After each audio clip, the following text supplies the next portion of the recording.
Riley Quick unable to go this weekend, still dealing with the blood blister from a week ago against Tennessee. Yeah, Vinatieri's a senior. It's one of these guys. He's got experience from Georgia Tech starting.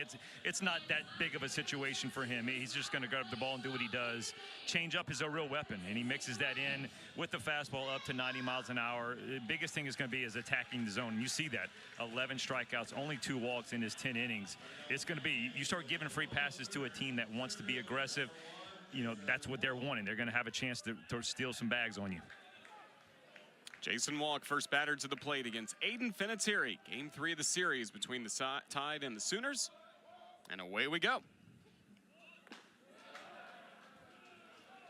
Walk once again in the leadoff spot for Oklahoma, followed by Gamble, Carmichael, Willits. There have been some different shuffling of the orders. Dayton Taki with his great weekend moving up to the 5 spot.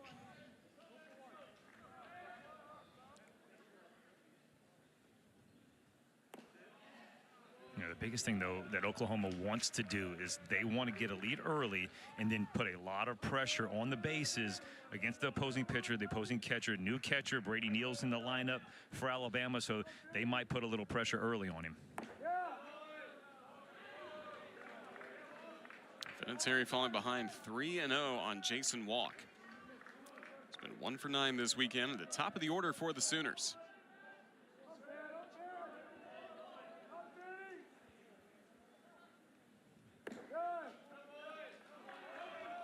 Anthony Perez, home plate umpire, ruling ball 4, a leadoff walk to Jason Walk. Broadcasting jinx. We talked about commanding the zone. Talked about the strikeout to walk ratio and 4-pitch walk.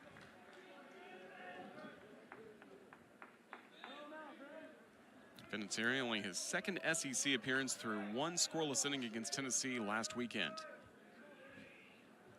Trey Gamble, the left fielder.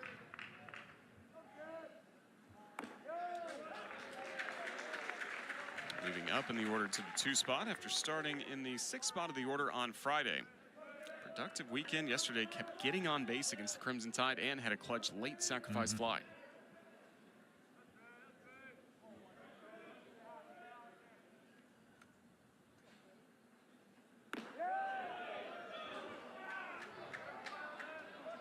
You can tell when the catcher holds it and then he doesn't throw it back to the pitcher right at first. You could tell that's when he thinks it's a strike. Vinatieri's not missing by much. He seems like he's all over the zone.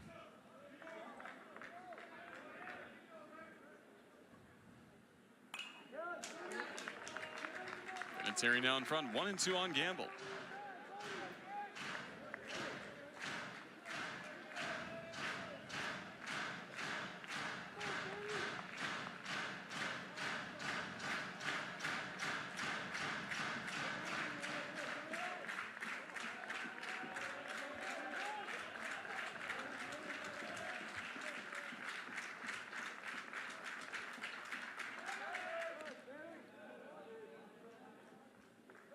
Oklahoma leading the SEC in stolen bases so far this season. Not too aggressive this weekend so far against Alabama. And I was talking with Coach Todd Butler, the first base coach, before the game, and that's what he said. He goes, JJ, Alabama's pitching coach, Jason Jackson, and the staff have done a great job of really keeping, you know, the guys where they wanted to, right? Because they're wanting to run. Every single guy they bring out there outside of Christensen has like 5, 7, 12 bags. They want to be aggressive, and they really haven't done it outside of like that one delayed steal you had yesterday. But you got to give a lot of credit to the pitchers mixing up the timing, and you'll see Vinatieri's hold it.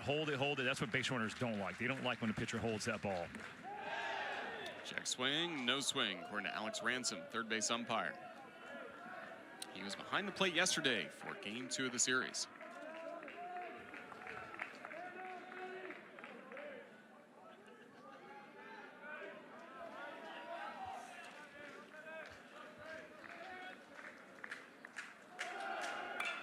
The runner going, that's fouled away. It's 3-2.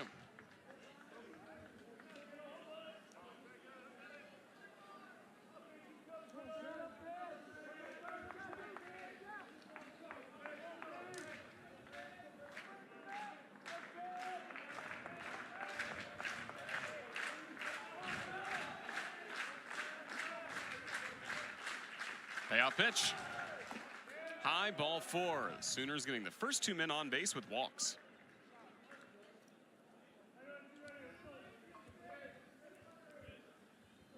Head coach of the Sooners, Skip Johnson, leading this program to their first season in the Southeastern Conference after performing well against SEC teams throughout the year. Even fell to Ole Miss in that 2022 College World Series in Omaha in the finals. Well, they had a really good team. I did their Super Regional versus Virginia Tech, some high-quality arms. Horton, they had a shortstop. Peyton Graham was a first baseman. A first-round pick.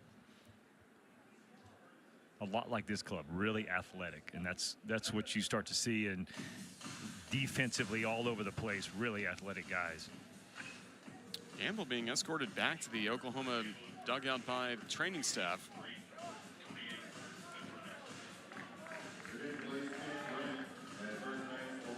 So with that, Gamble's going to be out of the game, and Braden Horton will take over at first.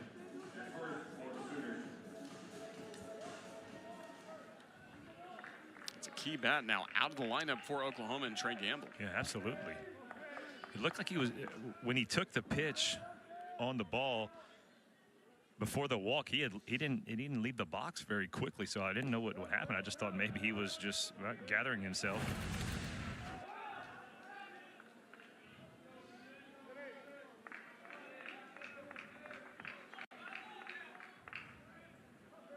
Wow, man. Must have been something on maybe the pitch before he had fouled off the ball. Carmichael skies it down the right field line. There's Fowler for the outs. Lead runner walk will tag and advance to third. I mean, you just see right there just how much speed and the respect there. Bryce Fowler, that ball's not deep. It is toward the line, but the moment he takes off, Fowler isn't even thinking about making the throw. A lot of times you might see a guy go, hey, let me get it to the cutoff man, on line. He just flips it right to second base, make sure there's no way that the behind runner is going to tag as well. Those are kind of the little things Rob Vaughn's been wanting to clean up from this series. There have been a handful of errors, yes, but just a few defensive miscues, base running miscues that Alabama's had the first 2 days. Now Jackson Willits, the cleanup batter.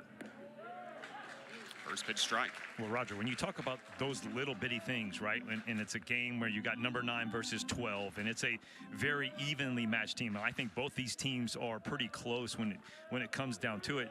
Those are the things that will win you a ball game, win you a series, give you momentum for that next weekend, or put you in a stuff where, like, if you're Alabama, right, you've lost the last series, even though you're both sitting at 4-2 coming in, and now both at 5-3. It's a matter of Oklahoma has the confidence we've won 3 straight, as opposed to if Alabama loses, they have 2 straight losses. Willits into right field for a base hit. Walk scores. Jackson Willits starts the scoring for Oklahoma as the throw goes to third, and Horton safe there. RBI single makes it 1-0 Sooners.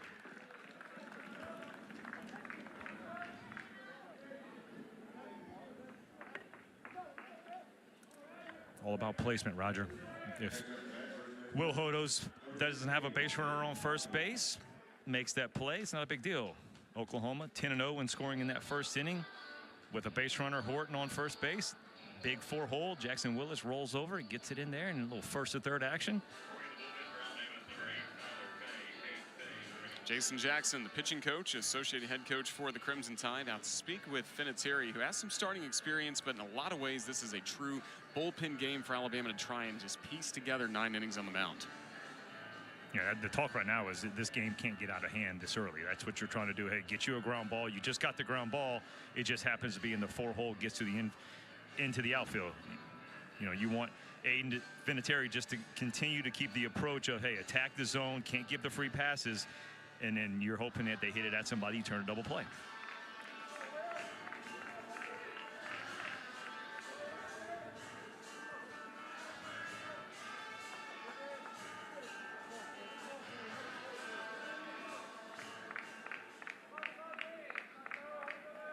Runners on the corners with 1 out for Dayton Taki.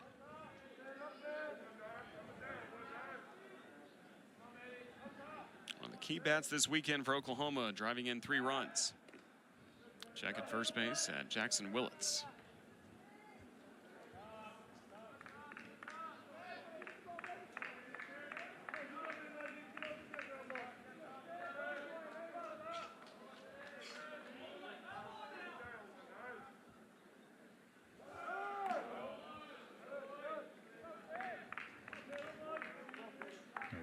We've seen, I think that's 3 now, false breaks at first base. A lot of times you'll, as the runner, you want to steal, but if he slide steps or you feel like he's too quick, you just do a false break, but also see what the infield defense will do. Down the left field line and foul off the bat of Dayton Taki. On Friday night, he put the Sooners in front thanks to a home run. Quite a blast in the top of the 8th inning off Alabama's closer, Carson Osmer. Yeah, hands stayed back well. The changeup was up. He put that into the bullpen. And, I mean, at that moment, it felt like it was all Sooners for that game. And then Alabama continued to claw back like they have done all year.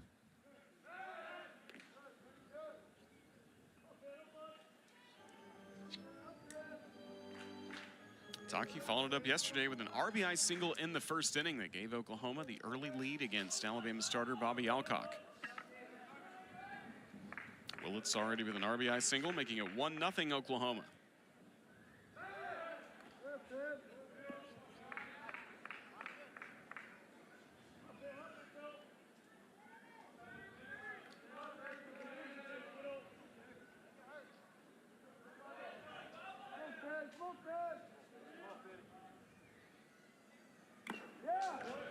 Foul tip, strike 2.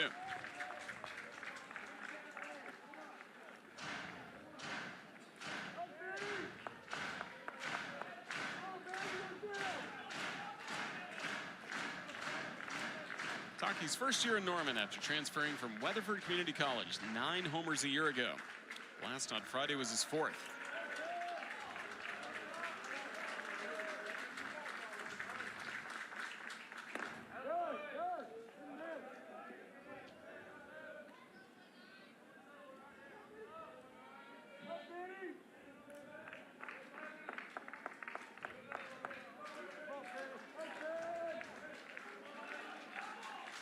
th pitch of this first inning.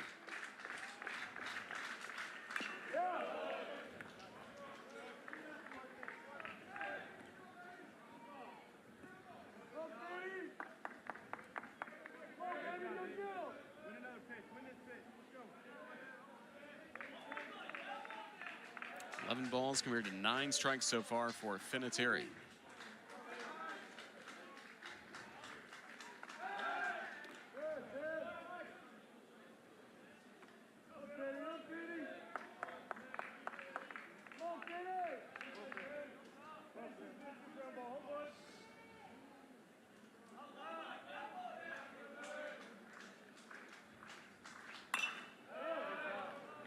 Well, Roger, this is something that Coach Jason Jackson talked about too. Is he goes against Zane Adams that first game Friday, 30 foul balls in the first 4 innings. He goes, that has to be a record, and that's just something that the Oklahoma lineup continues to do. They take the good pitches, right, that are down. They're not chasing very much, and they're spoiling those balls that are on the corners and trying to wait to get that pitch they can drive. Breaking ball just low, and the count evens or now goes to 3 balls and 2 strikes. And all those foul balls really added up on Alabama starter Zane Adams, who didn't pitch poorly, but due to that, he couldn't go beyond the 4th inning. Exactly right.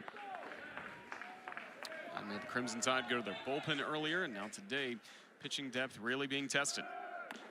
Strikeout for Finateri. Willits will take second base on the stolen bag, his 8th of the year.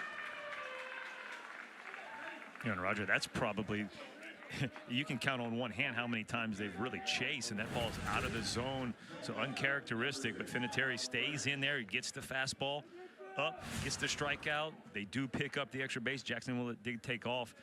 Thought Brady Neal might have needed to put that one in the back pocket.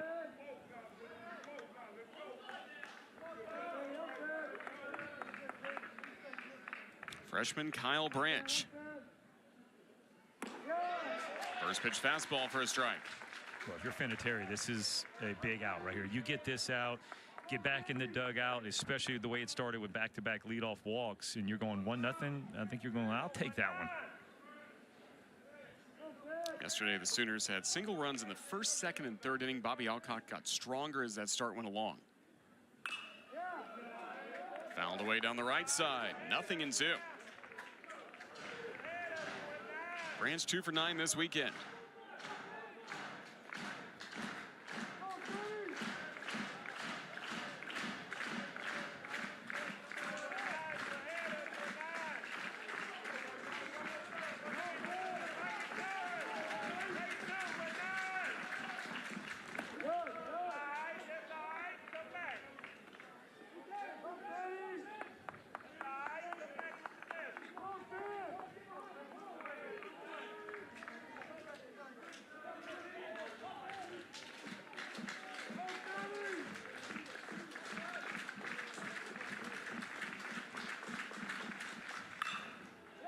To second base, Norton makes the play, and the inning is over.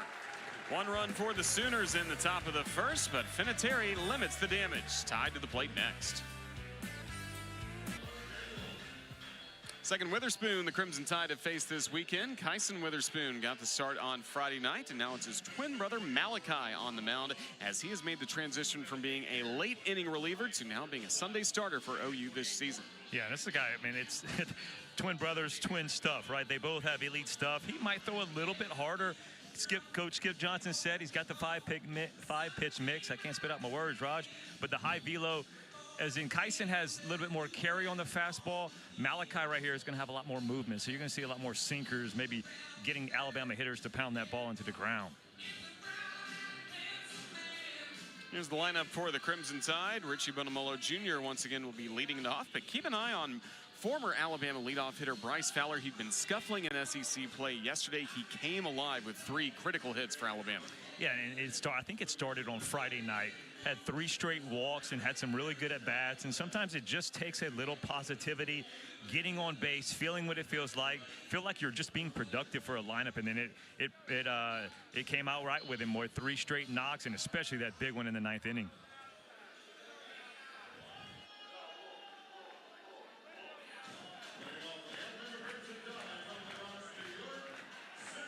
Witherspoon from Jacksonville, Florida, went to Fletcher High School and then time at Northwest Florida State College with his brother Kyson before making his way to Norman, Oklahoma as the rain starts to fall in Tuscaloosa. Put the ponchos and the jackets on ASAP. Where's everybody going? There's a good overhang with the roof here, but yeah, the game just started. Why is everybody leaving? No. You can tell when that rain starts coming in, man. Everybody just starts getting up and trying to find cover, and there's enough seats open underneath the grandstand, so you'll find a good one.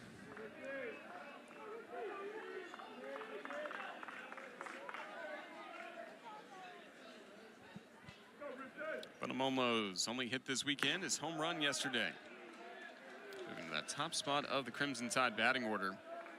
He had a tough strikeout looking in the 9th inning yesterday as the Crimson Tide trying to rally back.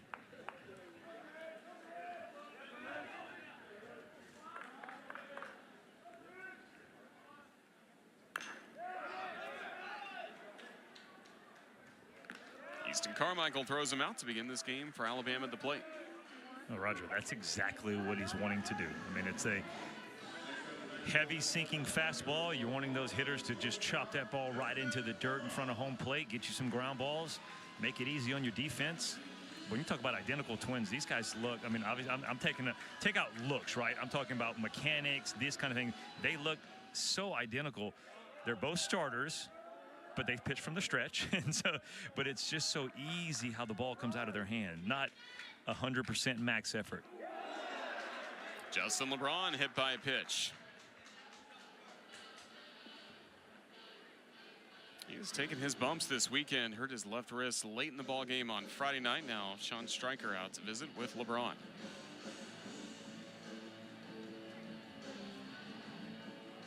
Stryker, the athletic trainer, now joined by the head coach of the Tide, Rob Vaughn.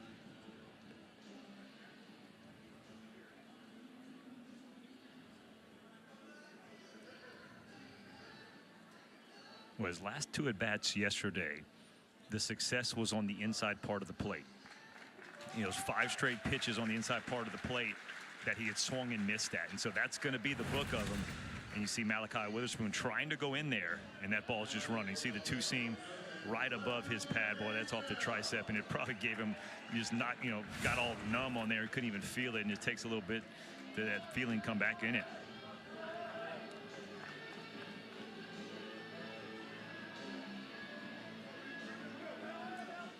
One out base runner for Cade Snell.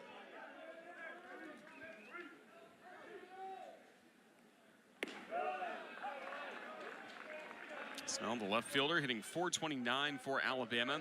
Late in the ball game, a pair of RBI groundouts in the 7th and in the 9th on the first pitch he saw. Ground out to second base to get Alabama to within a run.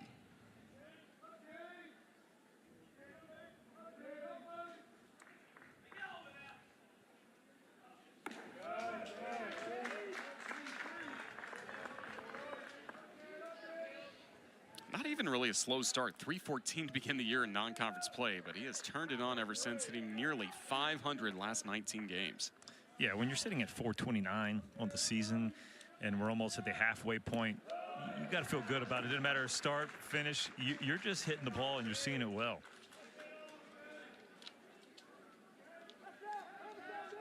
It's all about just cutting down, chasing bad pitches, right? I mean, just staying so much more disciplined on when to swing. Well, that's what Coach Vaughn talked about, just the lineup in general. Last year was one of the highest swing percentages of an offense that Alabama had compared to in the SEC, and this year they've dropped that swing percentage. And that doesn't mean, hey, they're being passive. It just means sometimes in a count, even though it's 2-0 and you expect a fastball, you don't have to swing at it if it's on the black down and away and you can't do damage with it. And so just picking out the pitch that you want and maybe zoning it up has been a much better approach for these Alabama hitters. That's why the Crimson Tide have been in the top 5 in the SEC so far this season in drawing walks, and really in the bottom 5 of strikeouts this year. Full count. When you start to see some of the high-level offenses like Alabama faced last week in Tennessee, and if you watch some Georgia games, they take those close pitches and then they make you feel, because I mean these are college pitches. It's not like they can throw the exact, it's not big league professional pitchers. They're going to miss. They're going to hit a spot, but then they're going to miss a spot. And so good hitting teams take that borderline pitch, and when the pitcher misses again and they miss over the middle, they make them pay.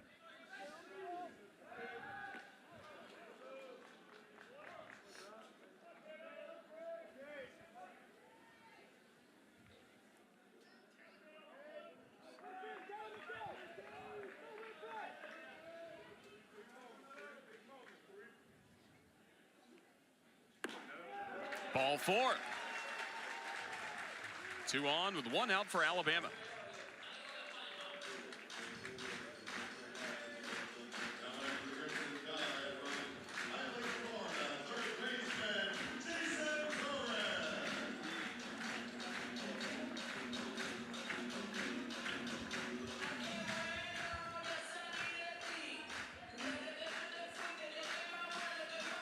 Jason Torres back in the cleanup spot of the order, where he had been the cleanup batter for the first month and a few weeks of the season for the Crimson Tide. 3 for 8 this weekend, driving in a run. Now a prime RBI opportunity. 2 on base with 1 out against Witherspoon. First pitch swinging, high and deep to right field. Horton reaches, but it's gone. 3-run homer, Jason Torres. It's Alabama in front, 3-1.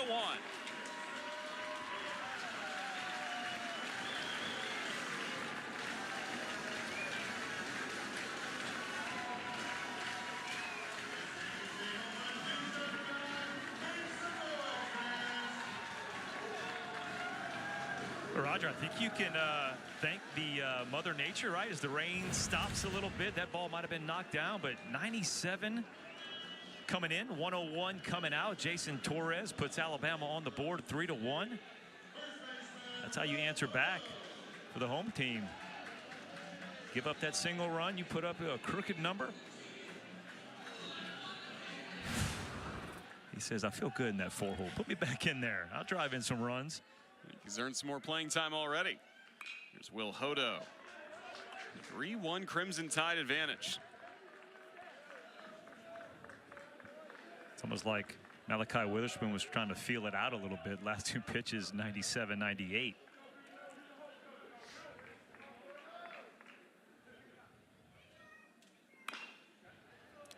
Tap back to the mound. Witherspoon tosses out Hodo for out number 2.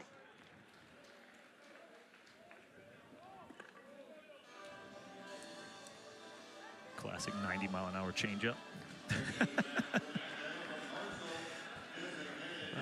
I've played with guys, though, that were like that come into the game trying to just see if they could give a little less effort, and all of a sudden, like, why do you not go out there and throw it as hard as you can, the first couple pitches? And he's like, I'm trying to save it, Poppy. The guy's name was Edgar Gonzalez. I'm like, 88, 89, all of a sudden a guy 2 runners on, and he's like 98. I'm like, what? Hold on, why would you do that? Good repertoire for Malachi Witherspoon. Mostly closer last year, led Oklahoma with 5 saves.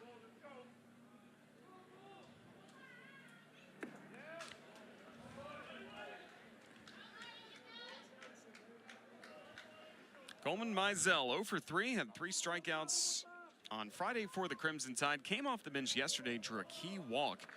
Helped start Alabama's bottom of the 9th. And he's hit by a pitch. Second hit batter this inning by Witherspoon. You know, Roger, both starters don't look comfortable out there. And, Aiden Vinatieri didn't look comfortable, and then all of a sudden he started after about the 20-something pitch. He looked a little bit better right there. I mean, that's a classic case of you make a pitch and you're trying to do it and think you got to go a little bit better. That pitch right before that, the slider was beautiful. It was 88 miles an hour. You know, just fell off the table, and then he tries to do it again, tries to make it a better pitch off the back foot of Coleman Mizell, puts on another free runner. First time this year, Witherspoon has hit 2 batters in one of his starts. He only gave up 1 run in 4 1/3 innings last week against Mississippi State. Brennan Norton next up. Upper fastball for a strike. 0 for 3, hit by a pitch already. Brennan Norton this weekend for the Crimson Tide. Got the start yesterday, scored 2 runs for Alabama.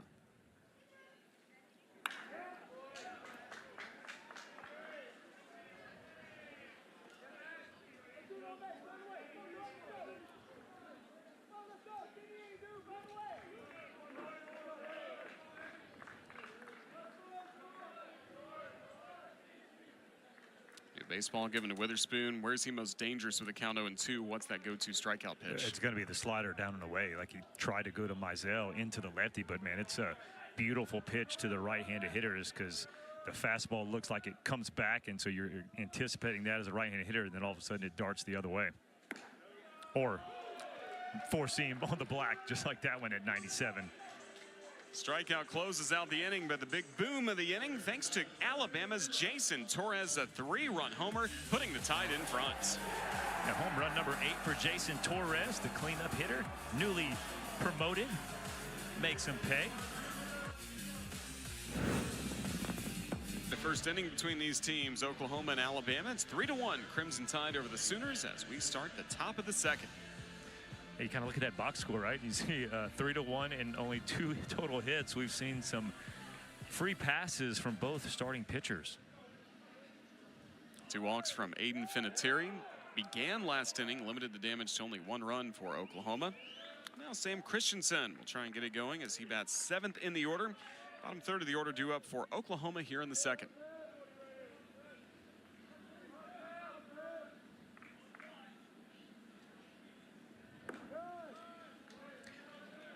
Roger, he hit that one yesterday. The hands, I mean, it was a beautiful, everything you think of a left-handed hitter, where they want the ball down and in, being able to just drop the head of the bat on there.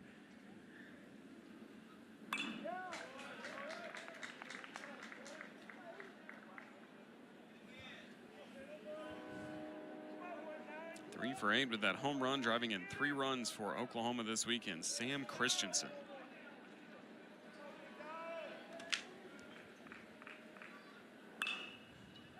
Up the middle, Norton sliding stop.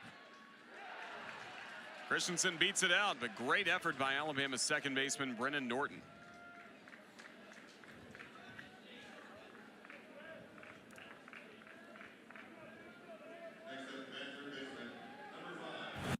Tough part about a pitcher, right? You make a good pitch, you get a jam, he hits it in the right spot. Brennan Norton does everything he can. The slide, I think the wetness of the grass, he slides a little bit further than he wanted to go, not able to put some mustard on the throw, and Christensen out of the box. He smelled the hit and he got it.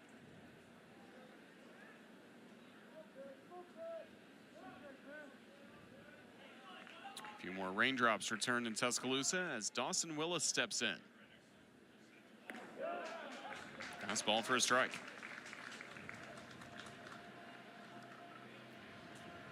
Willis hitting .272, everyday third baseman for Oklahoma with 3 homers, 21 runs driven in. It's been 3 for 5 this week. Constantly on base, it feels like, for Oklahoma, bottom of the order.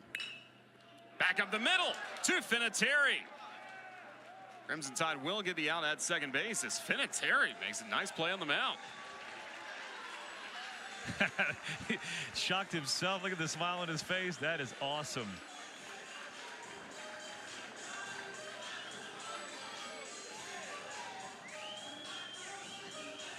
Boy, Roger, this is fun. Boy, it's like, hey, let's just try it. Oh, wait, I got it. And then it's just such a shock. You mess up the throw. He almost spikes it. Luckily, he's got the most athletic player on the field. Justin LeBron picks it up. Alabama gets the out, but that could have been a double play. But still, a great play by Aiden Vinatieri.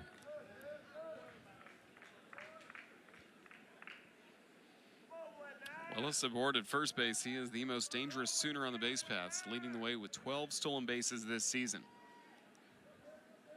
I've enjoyed watching him play the first 2 games. Just so athletic. I mean, he's a shortstop at heart, and very much could be on maybe not these 2 teams. You know, not saying he's overtaken Justin LeBron, but a lot of other teams in the league and around the country, he would be their starting shortstop. And so he has made some athletic plays at third base, and a guy that can obviously run with 12 stolen base already.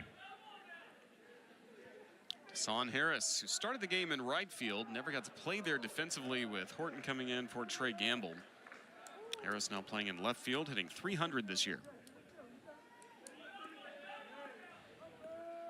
Came off the bench Friday night, did have the start yesterday.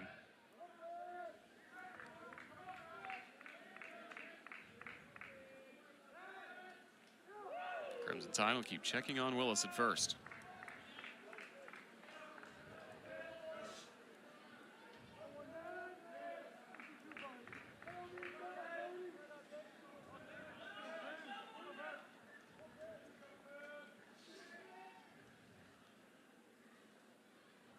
Runner goes. Neal's throw to second. LeBron with the tag for the out. Willis caught stealing.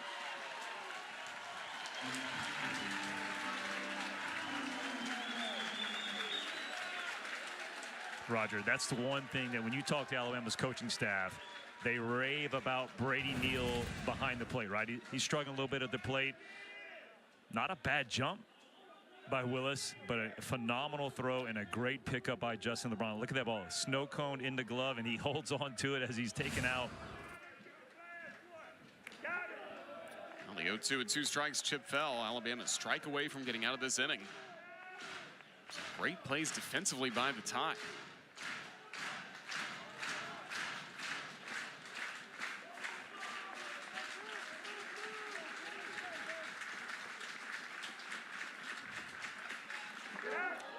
Fouled off the umpire's mask, Anthony Perez.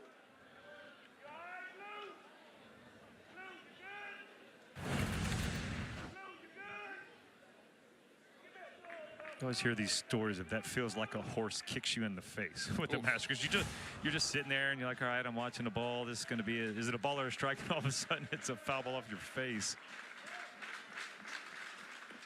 Called third strike. Vinatieri spins a scoreless top of the second.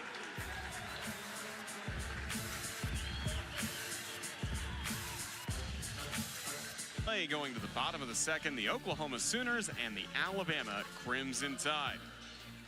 Glad to welcome you back to the Joe. Roger Hoover alongside Lance Cormier. A 30-minute delay, but Malachi Witherspoon able to stay in this ball game. Always tough to deal as a starting pitcher with a delay like we just saw, Lance. Yeah, 30 minutes, that's, you know, think of it as an extremely long inning, but yep. I don't know if he actually went down and maybe threw a little bit in the indoor facility. That's a lot of times what coaches will do with the starting pitcher. First pitch to Bryce Fowler. Laced down the left field line for extra bases. Lead-off double on the first pitch since we resumed play.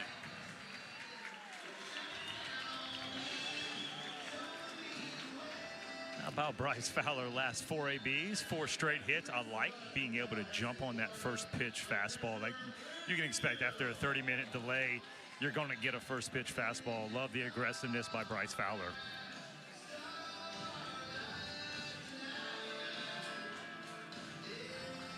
Fowler had been scuffling, but as Lance said, 4 hits in his last 4 at-bats.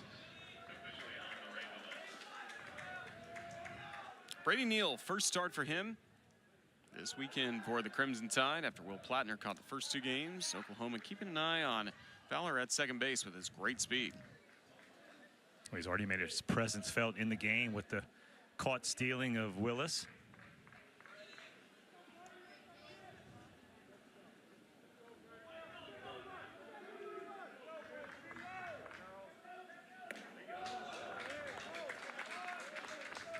Beal, the transfer from LSU, caught one game against Texas A&M. Opening weekend of SEC play, did not play last week against Tennessee, as Will Plattner is behind the plate for each game. Plattner getting the first 2 starts this weekend.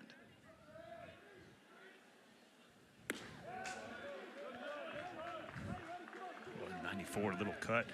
Actually right where you wanted if you're Brady Neal. I mean, your job right now is to get the runner over to third base. You got nobody out, so if you're not going to bunt, you're looking at, as a left-hand hitter, just at least pull the ball on the ground, and he's going in with that cutter. Make it easy to hit you a ground ball to second base.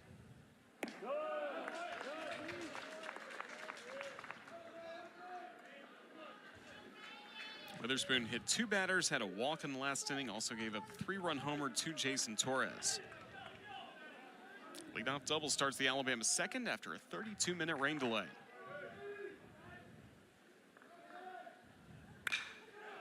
Up the middle.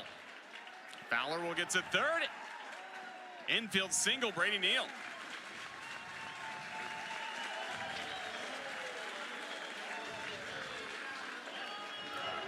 Well, we see a little bit of the weather already. Branch makes a good play and then slips and falls. I don't know if he's able to make that play though, Roger. I mean, it's deep into the hole. Brady Neal, the left-handed hitter. But that's going to be the story. Or the guy's going to slip and fall, and even as he throws to Willis at third base, it was not a good throw. It bounced to him, so it'll be a sloppy defensive game the rest of this affair. And on the corners, nobody out. Top of the order at the plate with Richie Bonamolo Jr.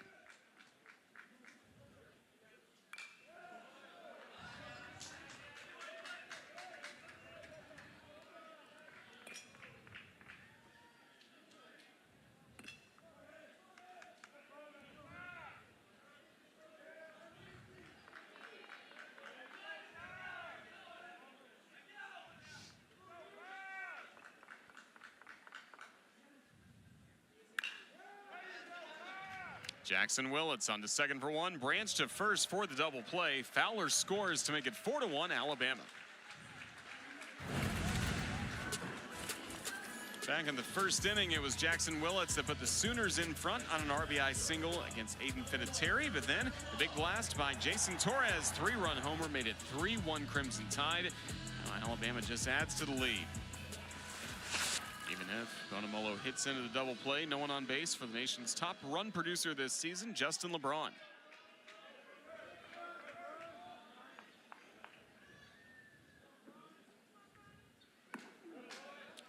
LeBron hit by a pitch his first time up.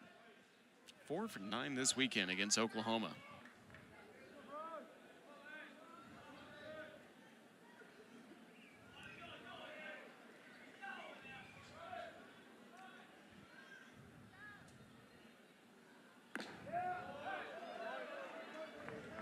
Good fastball by Witherspoon.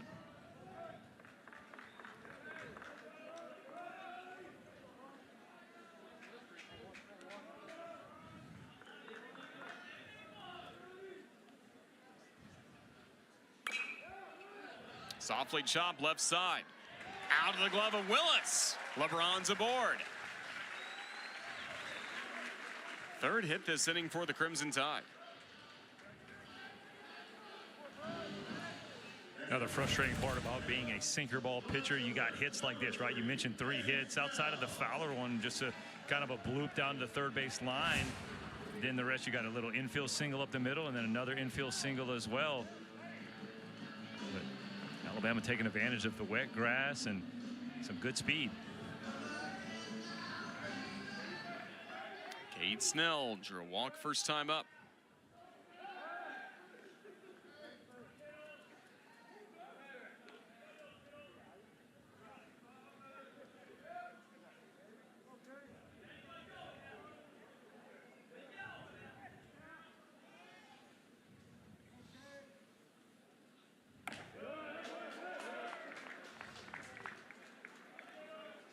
Snell has been so locked in for the Crimson Tide. Riding an 8-game hitting streak coming into this ball game. He's been hitting .455 with 2 outs this year.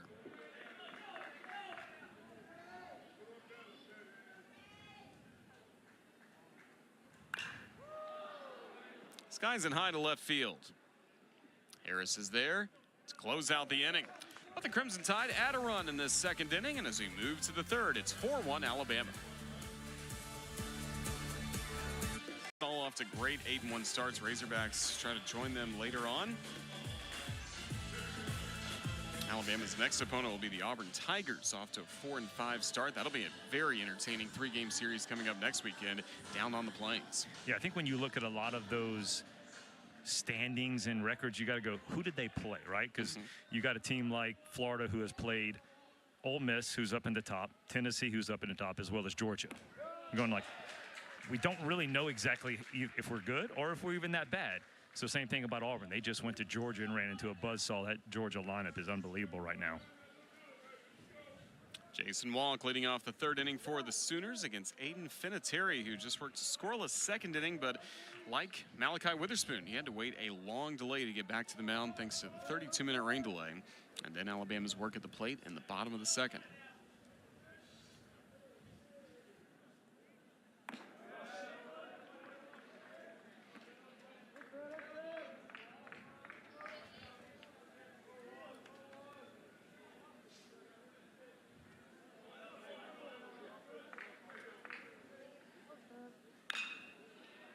To left field, Cade Snell, a running grab for the first out.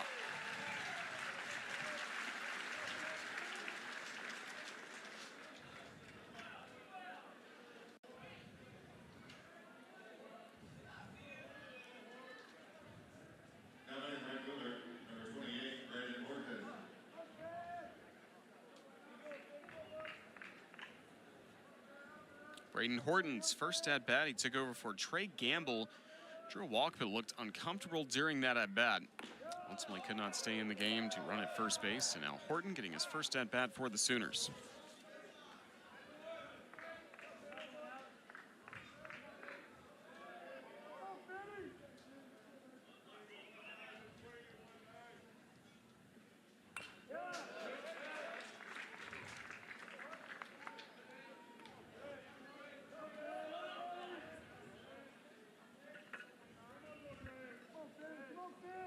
Horton, a transfer from Liberty. Started 45 games last year, 11 homers. Grounds out to Brennan Norton at second base, 2 gone. Finateri continues settling into this start. Yeah, there's just something about it. The first, I really felt like the first 15, 20 pitches, he just didn't look like himself, was kind of frustrated with himself, and then all of a sudden something looked like he kicked in after that run scored, and then had a really nice second inning. Has come back out even after that long delay like you just mentioned, Roger, and is attacking the zone and doing what he needs to do.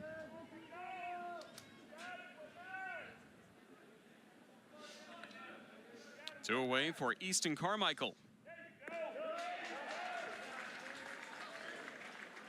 Oklahoma catcher, a fly out to right field. His first trip to the plate, 2 hits this weekend.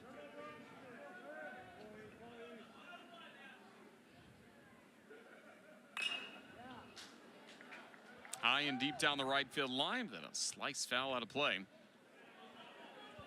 Finateri in front, 0-2. That's one of those long, loud strikes.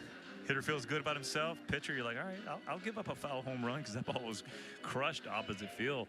Get 0-2 and have all the options you could imagine right here. In, out, up, down.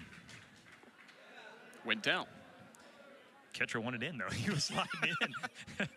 Catcher Brady Neal was sliding in. Looked like he was going for the changeup, inside changeup, but he spiked it away. Again, got a lot to work with when you're up 0-2.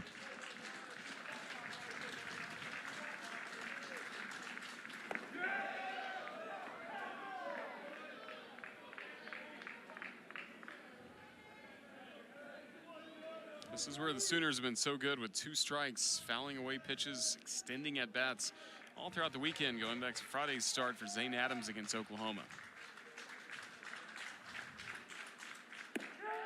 Vinatieri strikes him out looking with the fastball. Boy, Roger, 90 miles an hour shows you. Look at that. Just throw strikes. Just right down the heart of the plate. Misses the spot, but gets the result he wants. And he'll start with Jason Torres at the plate. 3-run homer in the first, put Alabama in front 3-1. Crimson Tide just added a run in the second. It's making a 4-1 lead against Malachi Witherspoon.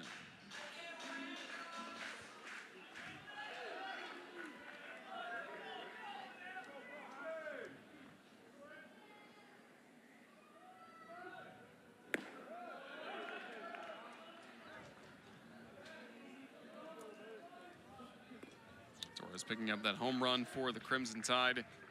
First SEC homer at 7 home runs non-conference play.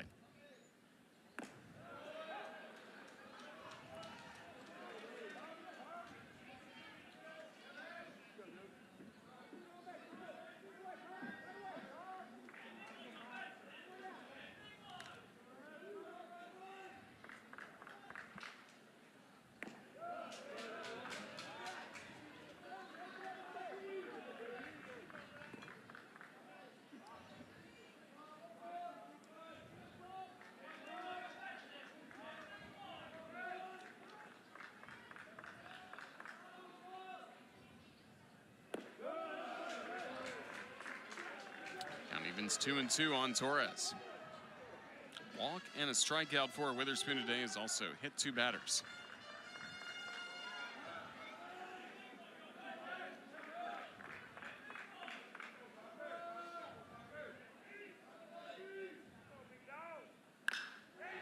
Crushed deep down the right field line and foul.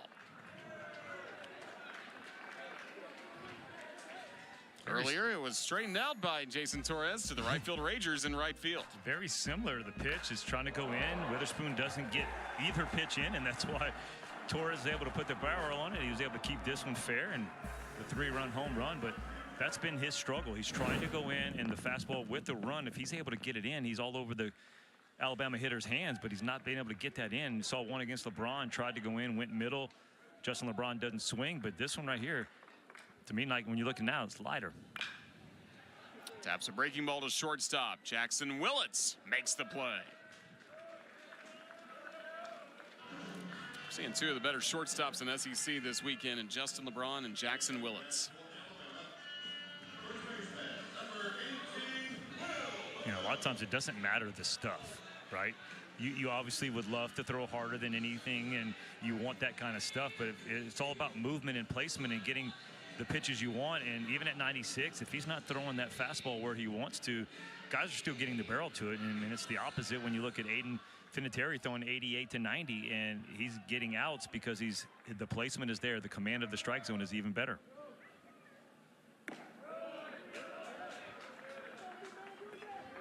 Now Will Hodo trying to get it going this weekend. 0 for 10 at the plate. 5 strikeouts. Had some tough lefty on lefty matchups earlier this weekend. Veteran first baseman for the Tide. He was in the on-deck circle yesterday when Will Plattner made the final out, striking out looking.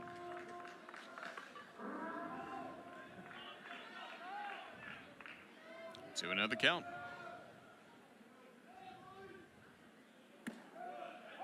Grooved in for a strike. Yeah, it'd been interesting to see if that ball, which looked a little bit maybe off the Plattner, if that would have been a walk. I mean, this with the late inning heroics that Will Hodo has just seemingly produced every single time he's in that opportunity. 5 home runs when he's able to take the lead. Would have liked to see him get a chance with the base loaded again. Most notably hit the walk-off 3-run homer in Jacksonville to complete the Ohio State comeback second weekend of the year, and then go-ahead grand slam with a game tied game 2 at Texas A&M 2 weeks ago.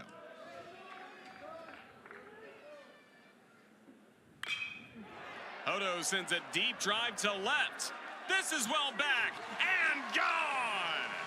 Hodo with a solo shot makes it 5-1.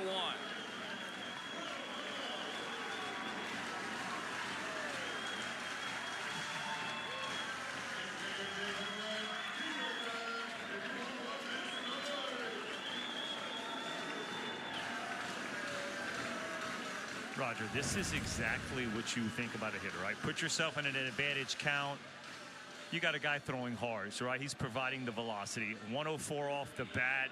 Will Hodo, the hand staying in nicely. He knows that he can let that ball travel. He's strong enough to put it out the opposite field park, and he trusts his hands, trusts everything, and he's got himself a knock. Alabama scored every inning against Malachi Witherspoon. Coleman Mizell. Mighty cut there of strike one. Trying to do what the Yankees did, right? What, 3 straight pitches, 3 straight homers? Coleman Mizell took a hack.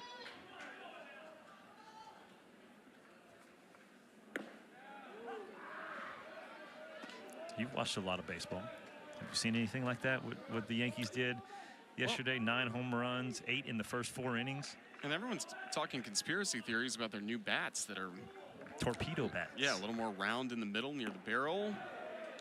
Mizell will strike out here. 2 gone. But also, Yankee Stadium's still a great place to hit home runs. The ball does fly there, but got another, I think, 3 again today. So it's there's going to be some research on the torpedo bats, no doubt. And if the research goes pretty well, I would safe to assume you're probably going to see 29 other teams at least trying it. But you're right, very hitter-friendly ballpark, Yankee Stadium. Here's Brennan Norton. Taking just off the plate, struck out looking his first time up. That short porch in right field bite you any when you were a major leaguer? I'm sure it did. I gave up my fair share of home runs. I do remember one in the old Yankee Stadium. A-Rod just took a cutter away, and it was playable down the right field line for Horton. And he'll make the grab. That'll close the inning. Yeah, they didn't want to hear the story. We can maybe get into it, but we got a good ball game right here. 5-1, Alabama going to the top of the fourth. Good. You know, they didn't chase much. They made me work every at bat. Obviously, wasn't able to go as deep as I wanted, but you know, end of the day, I came out of the game and we had the lead, so I feel like I did my job. Jackson Willet's first pitch swinging, a deep drive in the air to left. Cade Snell will make the grab on the warning track. Zane, what's the challenge of going up against a lineup like Oklahoma, knowing too they have a lot of speed on the base paths? Yeah, I mean, that's always in the back of your mind. You got to be ready. You know, you can't get caught sleeping or anything.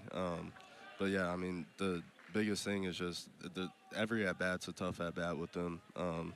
Yeah, it's a grind for sure. Like Roger just mentioned, though, mentally, when you know they're on base, I think you probably picked, I want to say 20-something times. Does that get into your head? Because that's not usually the routine that you normally have of picking that often and that many times. I mean, we work on that, and I mean, I felt like I was ready for that. We've been talking about it all week. So, I mean, mentally, I was prepared to pick off a million times and have to be quick to the plate and everything. So, yeah. Taki with a pop-up. LeBron takes care of that. Now there are 2 gone here in this top of the fourth. We were pretty close to your hometown a couple weeks ago when Alabama took on the Texas A&M Aggies. How special was that start? It seemed like all of Porter, Texas was there to cheer you on. Yeah, it was cool. It was really cool. I remember not too long ago, I was sitting in the stands there. So it was cool to be on the field and, you know, have all those people out there to watch me, support me. What else do we need to know about Zane Adams? What do you like to do away from the game of baseball? I know baseball now takes up a lot of the time, right? It's becoming almost like a full-time job. But what do you like to do when you're away from the game with your friends? I would say I'm a slightly below average golfer. I like to golf a lot. I'm more than slightly below average. Yeah, what's the handicap, Zane? I'm not sure. If I shoot under a 95, then I'm usually pretty happy. It's pretty good. Yeah, all so right. that's a normal person playing golf. There you go. Yeah. Who's the best golfer on the team? Don't tell him I said this. Hopefully he doesn't see this, but probably Hagen. He's pretty good. Keep an eye out for Hagen Banks on the links. Well, sophomore season for you again. Great performances so far this year. What are you looking forward to? 7 games, right? We're 7 starts in. The rest of the regular season, another 7. When you feel like, hey, what is going to take Zane Adams to the next level? What is Is it a certain pitch? Is it a certain command? What is it that's going to get you to that next level? Probably just staying on the attack a little bit more and just landing all of my pitches. If there's a day where I can land all 5 of my pitches, then should have a pretty good day. Well, that's the beauty of having 5, right, Roger? Yeah, that's right. Some are going to be there. If they're all 5 there, I can't wait to watch that one. Yeah, me too. Well, Zane, thank you so much for the time you've given us here in the top of the 4th. Best of luck. Your next start coming up against Auburn. Yes, sir. Thank you. That's Zane Adams, Crimson Tide sophomore left-hander who goes from being the Sunday starter as last year kind of emerged for Alabama and pressed into that role due to some injuries, but a great offseason for him, and he's been in the Friday night spot all year long. Man, he didn't want to give Hagan Banks the props, right? Don't let him. Hope he doesn't see this. That's when you got to go like, didn't want the head to get big, maybe, or. I mean, Hagan Banks active on social media. I think he'll hear that. Yeah, I would assume so. Somebody's going to let him know, but that's not a bad thing, right? He said I was good at golf. Nothing has ever been said about me that's been good at golf. Here's Sam Christensen. Kyle Branch, always a threat to steal. 10 for 10 on the base paths this season. Crimson Tide trying to maintain a 4-run lead top of the 4th. But he mentioned those 5 pitches, and that's what has basically had scouts excited about seeing him because he developed the cutter. The velocity is increased a little bit. And so when you start having that and you're going, hey, some guys have 2 pitches, right? You got 5 high-quality pitches, and all his pitches are above average. And so when you think about that, that is a starter at the next level, a guy who can get through the lineup multiple times because they have multiple pitches that they can attack with. Brennan Norton will charge in and make the play. Christensen retired, and it's another scoreless inning by Finatieri. Alabama has scored every inning at the plate so far, building up a 5-1 lead as we work in the bottom of the 4th here at Sewell Thomas Stadium on this Sunday afternoon. Bryce Fowler in a good groove for the Crimson Tide, 4 for his last 5. Prior to that, Lance had been in that tough stretch, 1 for 32, where a lot of at-bats, he hit the ball hard. Notice that seeing Alabama's game on Tuesday in Huntsville against North Alabama. Hit the ball hard, and then you look up and you're like, but coach, I'm still 0 for. Right? And that's what you see because you walk up and you see your average that was in the high 3s and now it was in the mid to low 200s. And you're like, well, your coach, you're saying I'm doing what I'm supposed to do, but I'm not seeing the results. And so that's the toughest part mentally when it comes to a player. I mean, it's the same thing on the mound, right? You make a pitch, the guy gets a hit, and you're like, dang, I did everything I can. But that's when you know, hey, control what you can control, do what you can do, and everything else has to fall into place. Tough mentally as well to go from being the leadoff hitter all throughout the year. You're hitting right in front of Justin LeBron to then move down to the order. We've seen him bat 9th, today batting 8th for the Crimson Tide. Seems like it's been a good reset for him, though. So roll that one to second, bobbled by Branch, and Fowler's aboard. That'll be an error on Kyle Branch at second base.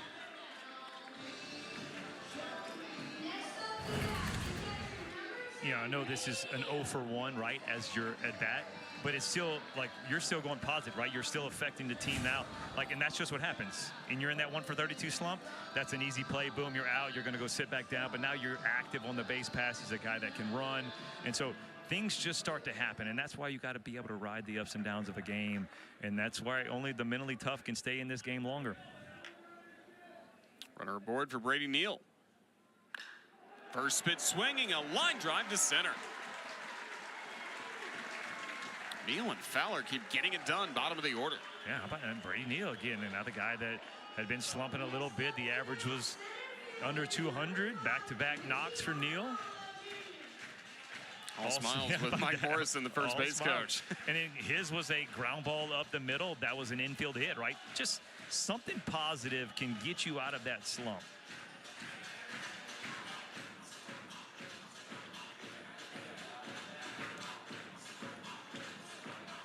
Two on, nobody out for the man. Now in the top spot of the order for the Crimson Tide, Richie Bonamolo Jr.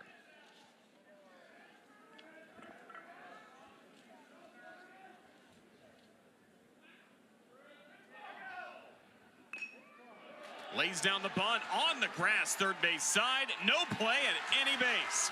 Bases loaded on the bunt single by Bonamolo.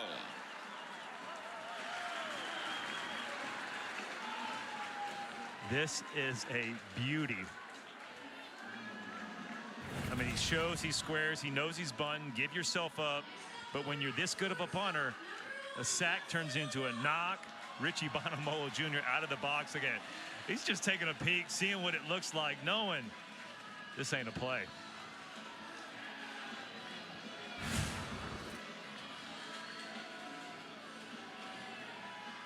Skip Johnson coming out to speak with Malachi Witherspoon. And you're thinking wet grass, that is perfectly, that gets on the dirt, there's a chance it can start rolling foul. It stays, what, a foot inside the line on the grass. Now you get the chance of a guy going to go hustle to get the ball. He might slip and fall. That was a beautiful bunt.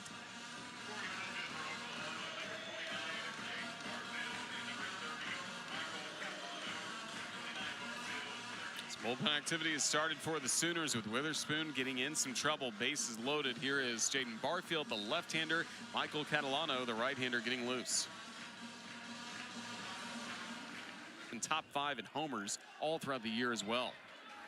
If it wasn't for the two boys at Georgia that are ahead of him as well, I mean, it's amazing what Georgia's doing at the home run level. But LeBron, just from last year to this year, thinking he's already at the numbers, right? Think about all the expectation that's on you as a player like that, and when you hit the numbers that you did before the midseason point, it allows you to, like, hey, at least you can kind of breathe a little bit and take that pressure off of you.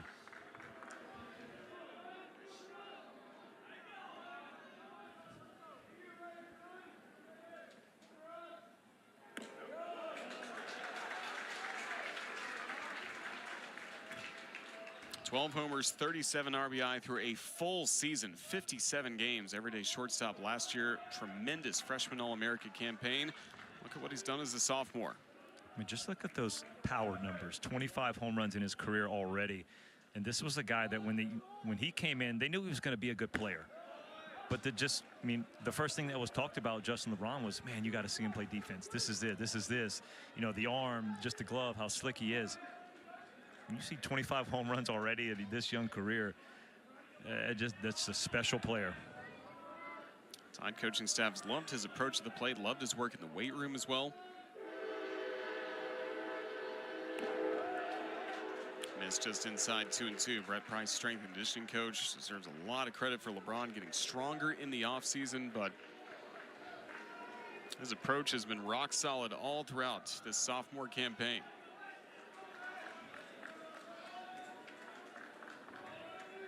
Bases loaded and nobody out. Called third strike. Outer half of the plate. Witherspoon gets a strikeout when he needs it most. Yeah, this is where you go to the well right here. The slider down and away perfectly. He'd been going in with the fastball, and you can see LeBron's reaction. You know you don't get opportunities like this, nobody out, bases loaded, to be able to blow open the game. This is how you knock out that starter. But Witherspoon staying in there, knowing there's a lot of outs left for his lineup. Got to keep it here, though.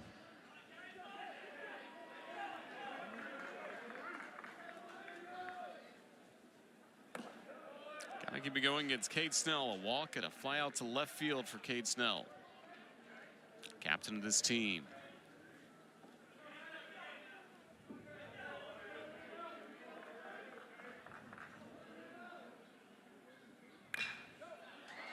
Chop to the second baseman will bring in a run. RBI ground out for Cade Snell. We've seen a lot of that. That's now 3 RBI ground outs to second base in the last 2 games, Lance. Yeah, and, you know, productivity, yeah, you take the RBI. I know if you talk to Cade Snell, though, he would say, look, I got to do better than that, right? I got to get that ball, you know, in the gap, and I got to blow up in the game, you know, because he's had the opportunities, but still doing the job, playing the game the right way. You'll take those runs any way you can get them. Oh, 5-run lead and another opportunity for Jason Torres, who had a 3-run homer in the first inning that put Alabama in front. Crimson Tide have not looked back since then.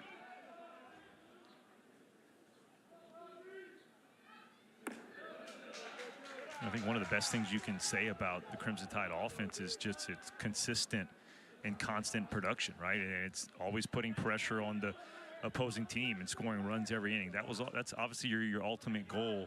Is you want to score every inning, but you want to have the opportunity to score. So having guys on base like they have, and they're getting it done. Torres taking a couple of breaking pitches inside and high to get ahead in the count 2-0. Offensively, Alabama, among the best in the nation. Top 10 in homers, runs, top 15 with the on-base percentage at .435.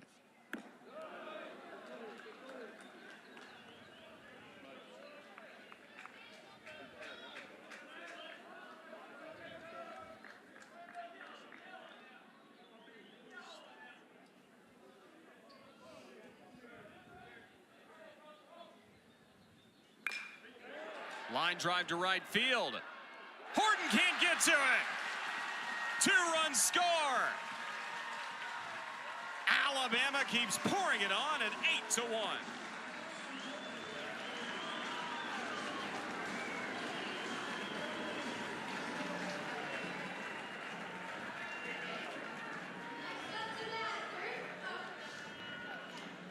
It's going to go down as an E9. The official score just knocked out, but it's a beautiful pitch, and that just shows you, like, when you're Kyson Witherspoon, right? You're going, hey, control the controllables. You make the pitch. Jason Torres, though, does lines that ball to right field.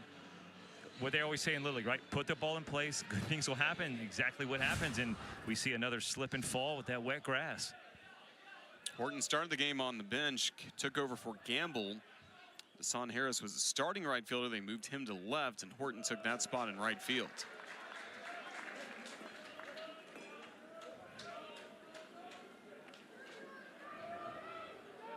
Three-run bottom of the fourth for Alabama. Hodo, fresh off a home run his last time up. Crimson Tide first baseman Will Hodo.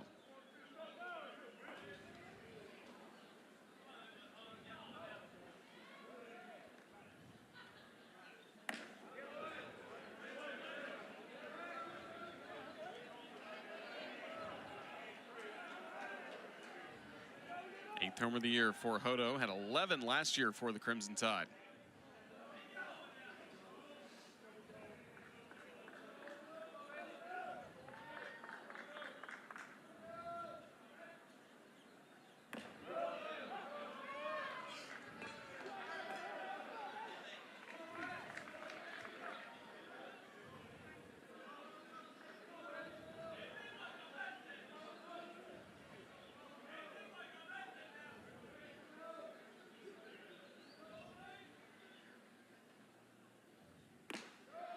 Called third strike on the fastball, and that'll close out the inning. Three-run score for the Crimson Tide. It's Alabama 8 and Oklahoma 1. Alabama just scored 3 runs in the bottom of the fourth to build the lead to 8-1 as we start the top of the fifth in Tuscaloosa. Roger Hoover, Lance Cormier, now pleased to be joined by Kyson Witherspoon, the Friday night starting pitcher for the Oklahoma Sooners. We've seen his brother Malachi on the mound today. And first of all, Kyson, thank you for joining us. How have you enjoyed your junior season so far with the Sooners? How's it going? It's having a blast right now, honestly. Seeing all these cool parks, playing great teams, having a good time. Well, guys, this is like, it's so crazy and weird, right, to think about you and your brother Malachi. Elite stuff, everything, but both are at the Division I level, high level, and also starting on the week in the SEC. What is it like for you guys, obviously, to play together, but also for you to be able to sit and watch him pitch like this? Oh, that's a blessing, man. Growing up, playing on the same team, being able to do it this far along in our lives, it's just a blessing. All right, go back this summer, USA baseball national team. Tell me about that, right? Most people don't get a chance to do that, but playing for your country, USA across your chest, how was that? Oh, yeah, it's a dream come true. Grew up seeing everybody wants to be Team USA. That means you kind of made it there, but not trying to stop there. Well, on that team, you got to play with Justin LeBron. How was that, getting to watch him and then now getting to compete against him? No, that kid's a baller right there. He got me Friday, but I got him back a little bit. It is what it is. It's baseball, good swing. You guys communicate after that, after the game on that one? Like, did he let you know, maybe a little snap or something to you? Nah, we will after this series. I'll go say what's up to him, but not that day. Well, for you, what's it like getting to work with your head coach? And he's been one of the best pitching coaches in all of college baseball the last 25 years, Skip Johnson. Oh, yeah, it's awesome. I love just the way he teaches. It really just blends with my type of style of learning, and I feel like we've gotten pretty far together. All right. Kyson, for you, right? I mean, you've got the draft coming up this year and obviously a top prospect. You know all about that, right? But what for you, when you look at, hey, what is professional baseball like? What is it that your game needs to do that you think about to go, hey, how can I go succeed at the next level? I think just becoming more confident in my pitches, just both sides of the plate, throwing in any pitch in any count. And I think just competing at a next level is just going to bring my stuff up even more. Hoping another team can both draft you and your brother as well. I mean, you guys have been together throughout this whole baseball journey. Yes, sir. Well, it certainly would be nice to see. It's hard to split you guys up, right? Identical twins. Yeah, we thought it was going to happen a bit earlier. Out of high school, we thought we were going different places, but we're here now. If it ends up happening in the major leagues, that'd be unreal. All right, so close friend, your first base coach, Coach Todd Butler, was my coach, assistant coach. Harris sending it into the gap, and a running catch made for the second out. And he's like, look, they're identical. He goes, literally, they're identical. One of them has a freckle on their chin. That's the only way I can tell them apart. Who has the freckle? That's Malachi. He's got a beady mark under his lip. I got one. You can't see it because of the hat, but I got one on my forehead. All right. Good swing, Dash. Hi, baby. Well, Kyson, thank you so much for the time you've given us here in the top of the fifth. Best of luck to you and the Sooners the rest of the year. Thank you very much. Thank you for having me. It's Kyson Witherspoon, who's going to hear his name called pretty early coming up in the first round of the Major League Draft this summer, Lance. Yeah, you're talking top 10, I would say, for sure. And when you hear Coach Johnson, Coach Butler, everybody that deals with the Oklahoma staff talks about these two young men, not just Kyson, but also Malachi. And you see the elite stuff, but they're that, he goes, they talk about how much better of a human being they are than their, the baseball side of things, which when you look at the baseball side of things, you're going, these dudes are elite. So you know they're such a good people. And he said, it's just fun to watch them and watch them go with each other. They push each other very well. 2 strikes on Jason Walk.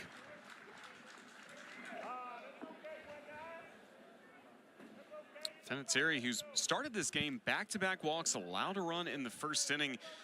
It's kind of been similar to Bobby Alcock yesterday, just finding ways to limit damage, post some zeros after that. You'll see a lot of starters like that.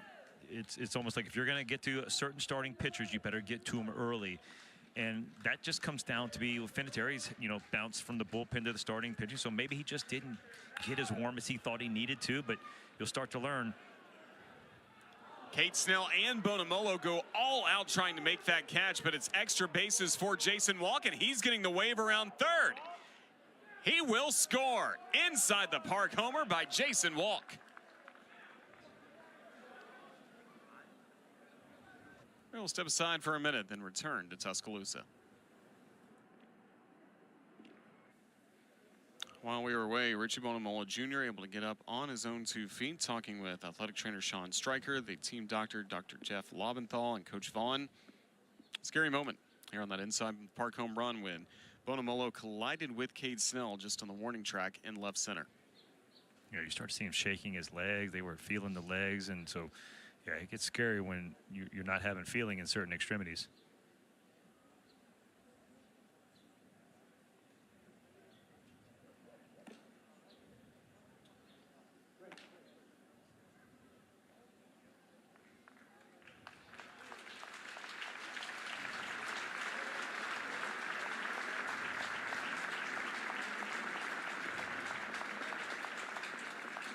Round of applause by the fans, Crimson Tide players for Bonamolo.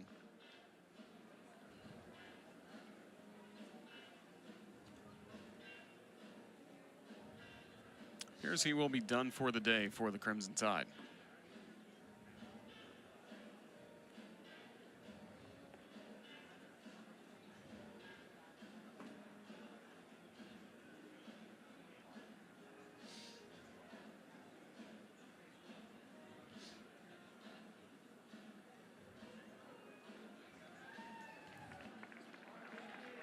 Cade Snell was also shaken up for a while before he was able to get back on his feet. Now Bonamolo coming out of this game for the Crimson Tide. Possibly Cade Snell as well.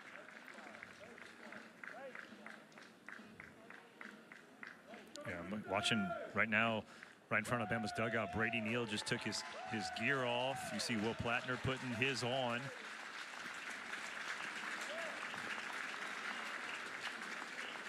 I think you might see Bryce Fowler move on to center field. Garrett Staten looks like he's got a glove.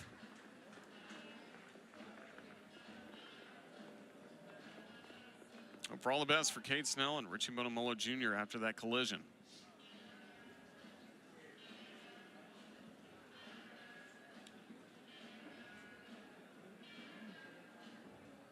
Garrett Staten will be coming in for Alabama, part of some of the changes that Rob Vaughn will have for this inning.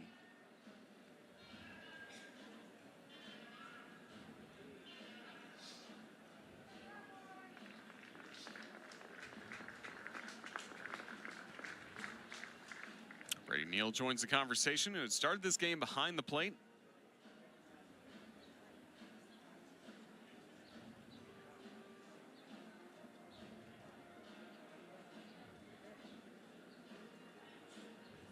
Neal showing the versatility. I didn't even know.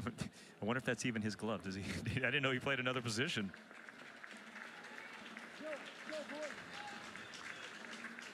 He will go to right field for the Crimson Tide.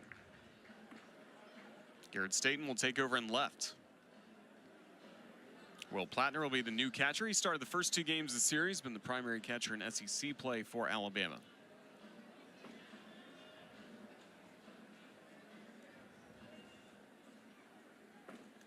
During this time, Jason Jackson has had some bullpen activity, and it looks like that'll be it for Aiden Finatieri on the mound. With Braden Horton due up next, Alabama will have a pitching change to go along with a very new look Alabama defensive lineup and lineup at the plate. Matthew Heiberger, the left-hander, will be taking over for the Crimson Tide.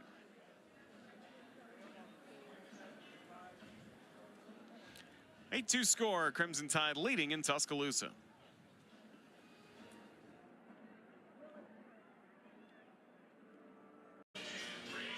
First man out of the bullpen today, Matthew Heiberger for the Crimson Tide. Sophomore out of Birmingham's Oak Mountain High School. Heiberger's heard his name called a lot now, his 11th appearance out of the pen this year. 2-1, a 3.21 ERA, and Lance not just a lefty-on-lefty specialist. He can give Alabama some length on the mound. Yeah, he really is a guy that has been the go-to high leverage guys, right? You got about 3 or 4 of those. Heiberger's been the left-hander out of the bullpen for Alabama. Fastball 90 to 93, and it's a lot of fastballs. It's 80% fastball, the usage, so it's a guy that believes in the fastball. There's a little funk behind it, so you're thinking, hey, a little deception here, a little deception there, but it's fastball. When he goes to it, it is a slider, but he also has the changeup to the right-handed hitters. So he's the new pitcher on the mound for Alabama. He'll be taking on Braden Horton, the right fielder. He himself was a defensive sub. Garrett Staten takes over in left field, Brady Neal in right. Will Plattner behind the plate, part of all the changes, and Bryce Fowler moving from right field to center field.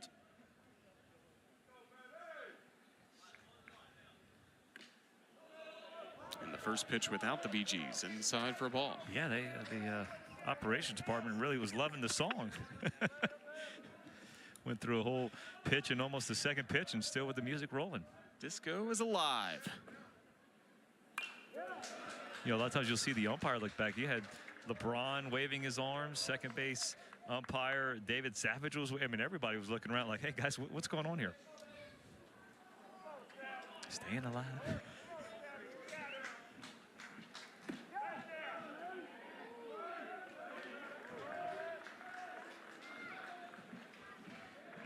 Horton a miscatch in right field earlier. He grounded out to second on his first at bat in the 3rd inning. Strikeout for Heiberger on a fastball at 92, and this inning is over. Inside the park homer for Jason Walk has changed things for the Tide, but still up 8-2. Crimson Tide 8, Oklahoma Sooners 2 as we go to the bottom of the 5th on this Sunday afternoon in Tuscaloosa.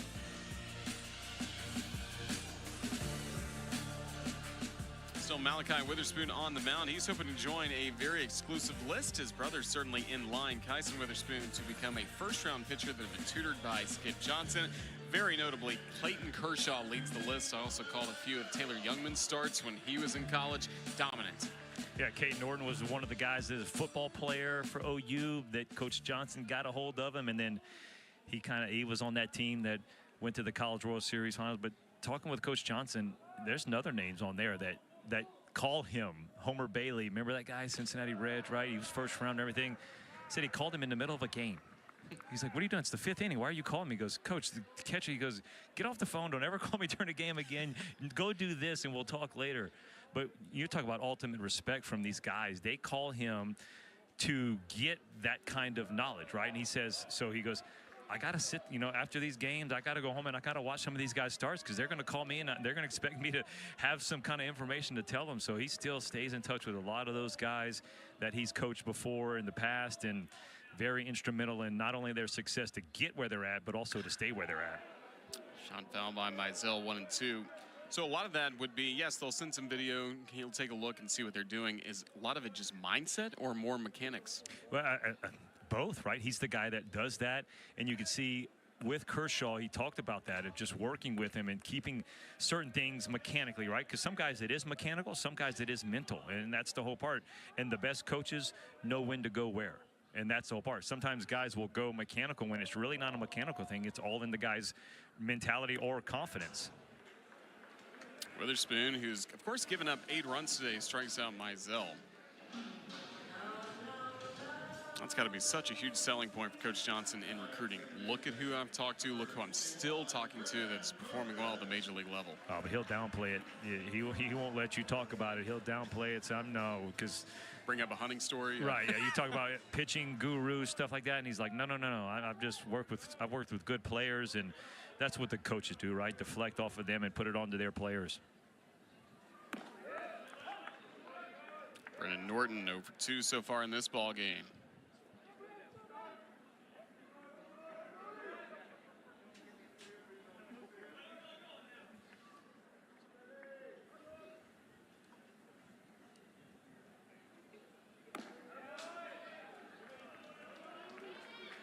.97 on the fastball, 74 pitches in. Again, very similar to what we saw from Kyson Witherspoon when he worked deep in the ball game in the 4th, deep in his pitch count on Friday.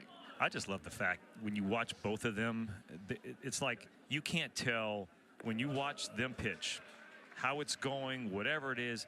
You couldn't tell if he's right now got a shutout or he's given up those 8 runs. And I know 5 of them are unearned. He's got some bad luck.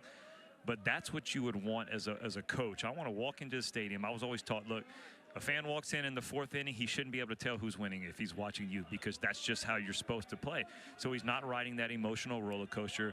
And I love the fact that he's still out here, wants the ball in a game like this. Most guys would want to be out of that game. Froze him on the slider. 3 strikeouts in a row for Malachi Witherspoon.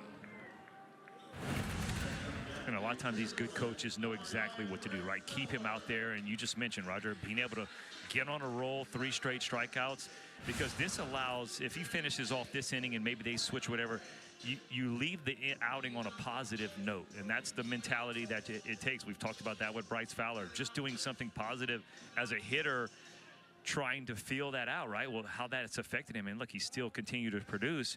Pitchers need the same thing. Fastball to the backstop against Bryce Fowler. Doubled back in the 2nd inning. Reached on an error last time up, and that opened the door for Alabama's 3-run 4th.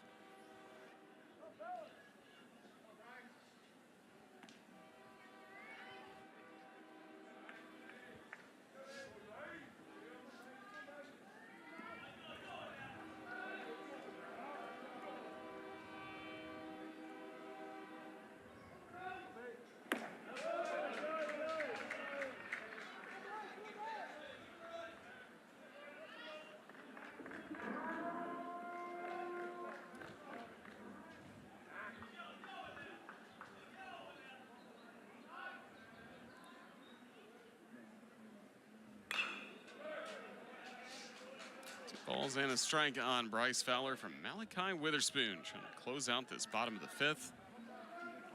And twin brothers raised by their mom Meg in Jacksonville, Florida. We have pointed out that everyone talks about their manners away from the field. Yes, sir, no, ma'am. Two great competitors we've seen this weekend in Tuscaloosa.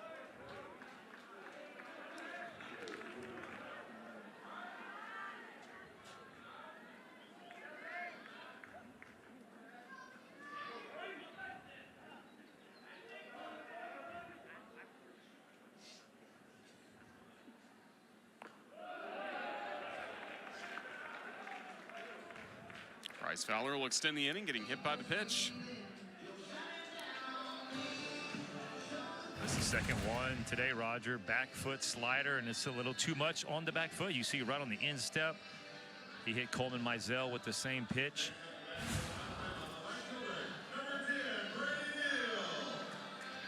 And that's, I mean, the adjustment is so small when it comes to backing it off just a little bit where it's in the perfect spot to that one. And that's the tough part, trying to find exactly where that adjustment is needed to be made.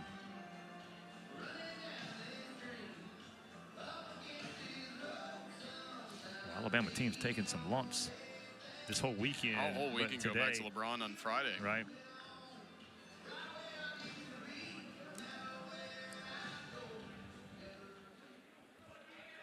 Brady Neal started this game catching for the Crimson Tide, now in right field.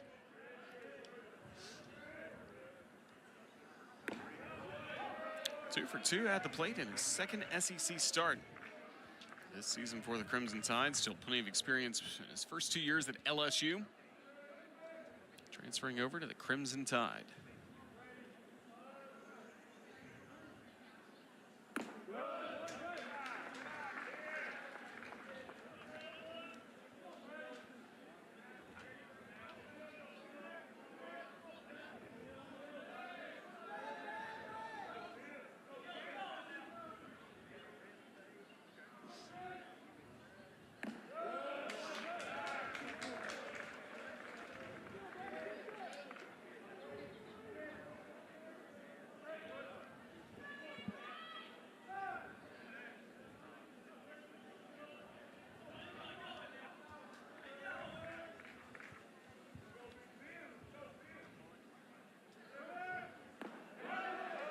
Around 2-2.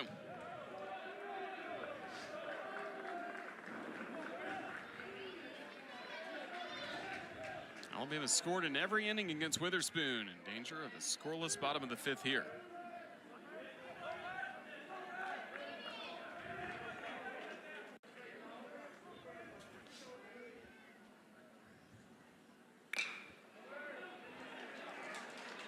Branch over Witherspoon there just in time for the out to close out the inning.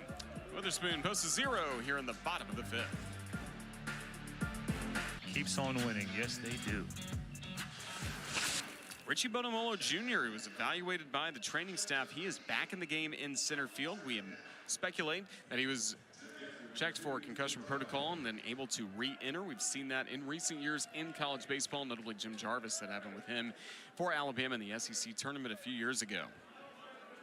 Good to see that Bonamolo was able to continue in this game after he and Cade Snell had a tough collision on the inside the park home run by Jason Walk. And the fact that he's back so quickly. Now we're going to have to figure out the lineup, right? Plattner was on deck. There we go. So with that, changes for the Crimson Tide.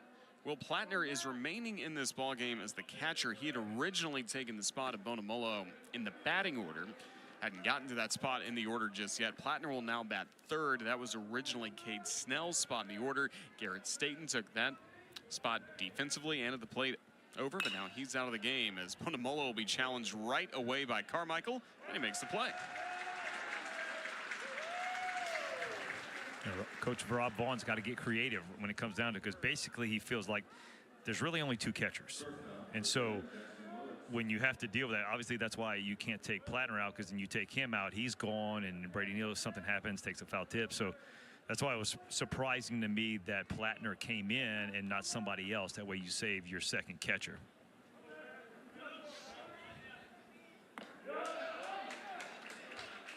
Yeah, going with just two catchers, always a risk. I've heard that Brennan Norton could be an emergency catcher for the Tide. Also, JoJo Williamson could be a guy that could factor in if Alabama had to go that direction.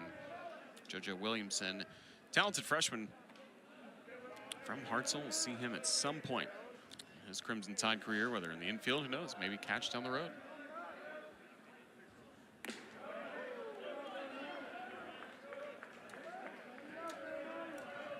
Heiberger got the final out of the fifth.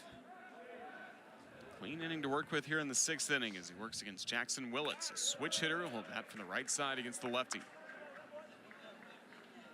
3 runs driven in this weekend for Willits, the son of the associate head coach, Major League veteran Reggie Willits.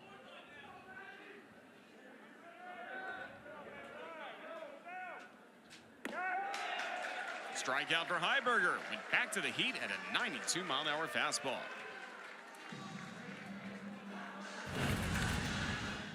This is how you elevate the heater. Oh, not bad. I thought it was a little higher than that. That's just straight cheese right by you. Willits doesn't look comfortable in the right-handed batter's box as he does in the left-hander's batter's box. The average is higher, but there's something about it this weekend that he just doesn't look comfortable seeing the pitches. Dayton Takia, mighty cut, strike 1. Quiet game for him so far. It's been a loud weekend. Going 3 for 8 with a home run in the first 2 games.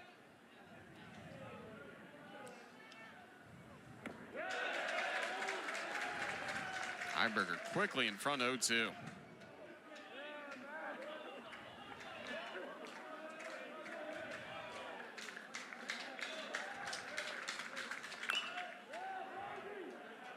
Sky to right center. Bonamolo and Fowler over. It will be Bonamolo. Welcome back, Richie. He makes the catch to close out the inning. 1-2-3 go the Sooners in the 6th. Bottom of the 6th, 6-run advantage for the Crimson Tide as Alabama was able to pick up 5 earned runs against Malachi Witherspoon. Some miscues defensively for the Sooners, helping Alabama build up this 8-2 lead. The big home run was by Jason Torres, a 3-run shot in the first. We've also seen an inside the park homer by Oklahoma's Jason Walk in this game. Malachi Witherspoon's been on the mound, but now he'll give way to Michael Catalano, freshman right-hander from Frisco, Texas, that will take over on the mound. He's been warming up the last 2 innings. Now he gets an opportunity here against the Crimson Tide. Talented freshman, 92 to 95 with the fastball. A lot of punch outs, 16 punch outs in less than 10 innings. But it's a guy coming in this high leverage situation. Slider, curveball as well. A lot of talented freshmen on this OU team. Richie Bonamolo Jr. again evaluated after that tough collision with Cade Snell on the inside the park homer in the top of the 5th. He is now back to bat in the bottom of the 6th inning. And will be evaluated, checked out for what we believe is concussion protocol, and then able to re-enter, something we've seen in college baseball in the last few years.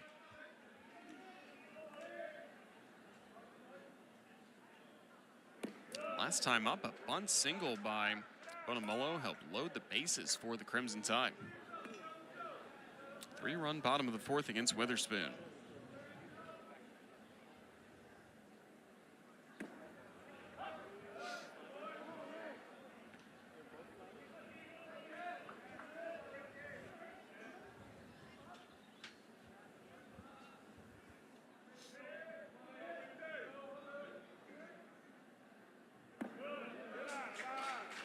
Fastball dips low to make a 2-ball, 1-strike count to Bonamolo. Native of the Bronx, New York, went to Wabash Junior College. Great success there, joining the Crimson Tide this season.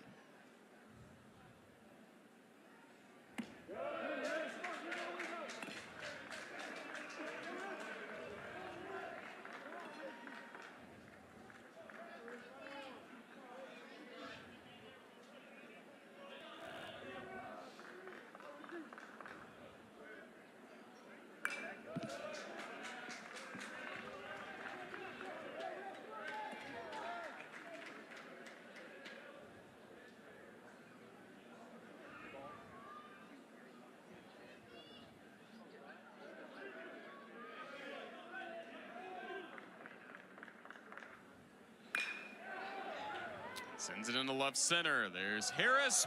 Lost his footing, but made the grab. Deshaun Harris.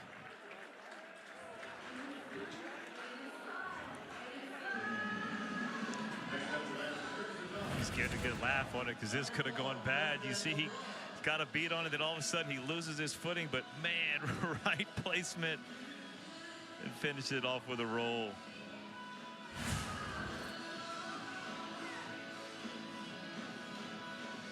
Wet grass from the 30-minute rain delay has impacted really infield, outfield, just all parts of today's game.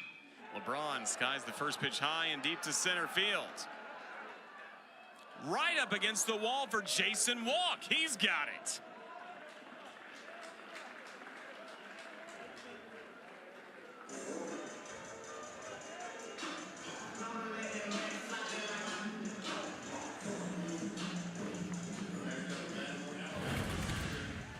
This might be one of the most athletic teams I've watched, Roger.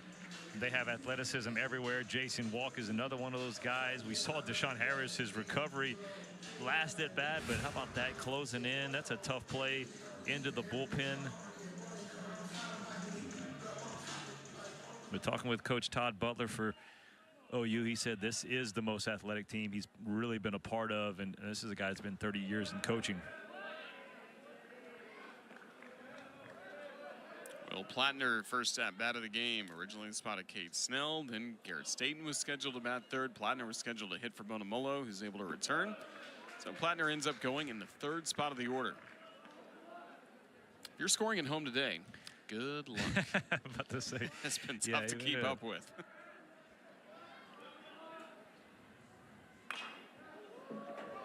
Shot foul by Plattner, 1-2.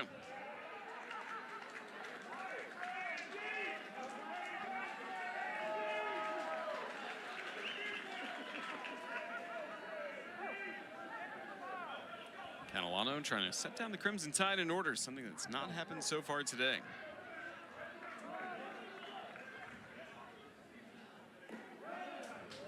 Slider just missed, 2-2. When you say just miss, the third baseman, shortstop, left fielder, second base, center fielder, and pitcher all were running toward the dugout. He thought he nailed that pitch. Anthony Perez said, nope, get back out there. That didn't miss. Fastball at 92 ends the inning. 1-2-3 go the Crimson Tide against Michael Catalano. Win today gives Alabama the series. Would put the Crimson Tide at 6-3 through the first 9 games of conference play. A loss wouldn't be devastating to Oklahoma at all at 5-4. These teams came into the weekend even in the standings, splitting the first 2 games on Friday and Saturday. Kyle Branch leading off the 7th inning against Matthew Heiberger.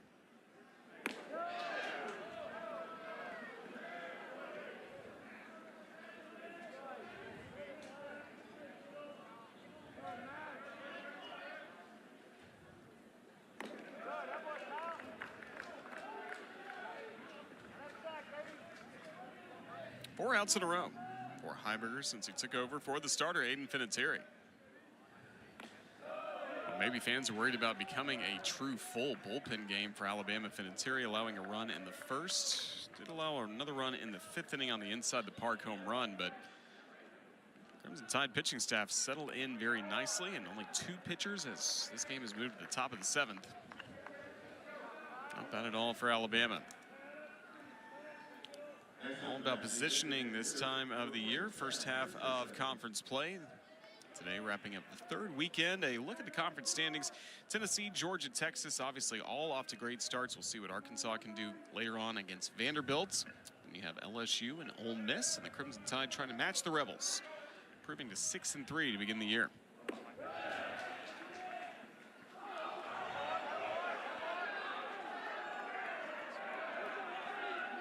Sam Christensen ahead in the counts, 1-0.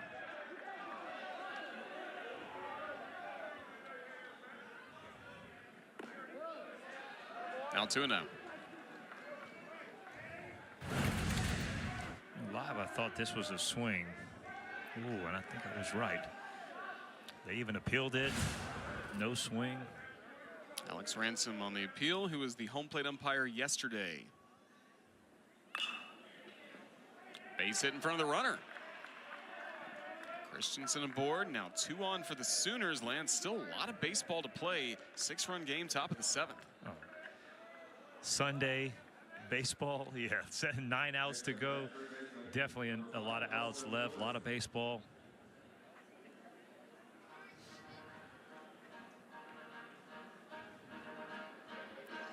Pitching coach Jason Jackson, the associate head coach for the Tide, coming out. Speak with Heiberger. Colson Buchanan has been warming up for the Crimson Tide.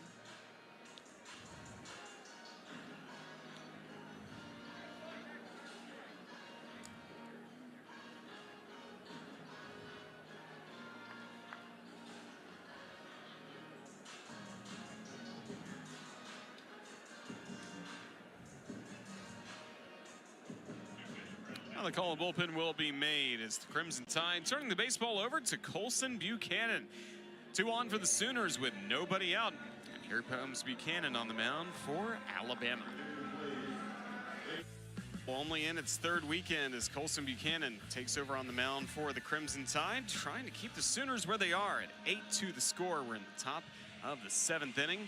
Buchanan a 1.13 ERA, some good success for him so far to start this season for Alabama. But Lance, you pitched 4 years at Alabama. You went through the grind of those 10 straight weekends, 4 years. I mean, how tough is it to just stay present in the moments when it can feel like this season can drag on forever? It is, and you have to take each weekend as its own separate thing, right? Because you go in there, you attack it, right? Hey, you either win the series or you lose the series, but then you have to move on, right? You have to forget about that, go there. Now, I think it's way more of a grind now than it ever was, because the depth, and that just dictates basically the investment in the programs throughout the entire SEC, and then obviously what they just talked about, Jace Laviolette adding Texas, Oklahoma, or maybe it was Kendall Diggs saying that, but you're going, those are 2 high-level programs that you added that just made it that much harder. So it's definitely more of a grind than when we were there. It still was a top-notch conference. There's a couple times the SEC had gotten 4 teams in Omaha, but now it seems like that's almost a regular basis. Pitching change made with Buchanan in against Dawson Willis, 3rd baseman who's been a pest all weekend long to Alabama, getting on base. That's what the Sooners need now to try and rally back top of the 7th, down by 6.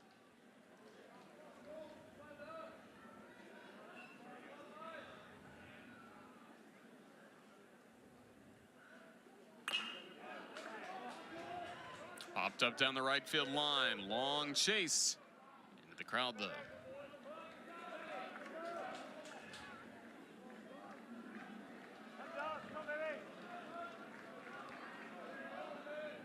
Colson Buchanan, fastball 88 to 90, slider change, curveball, and biggest thing for him, and you've seen more success this year, is he's going back to throwing that curveball, something they had got away from last year. And Jason Jackson talked about it. He's like, hey, that's the pitch that got you to us. That's why we wanted to get you and got away from it. So go back throwing your bread and butter.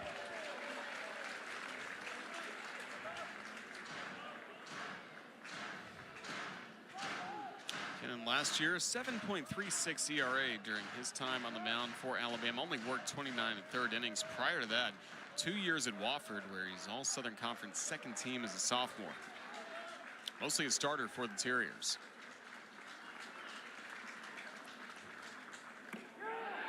Fastball just outside, 2-2.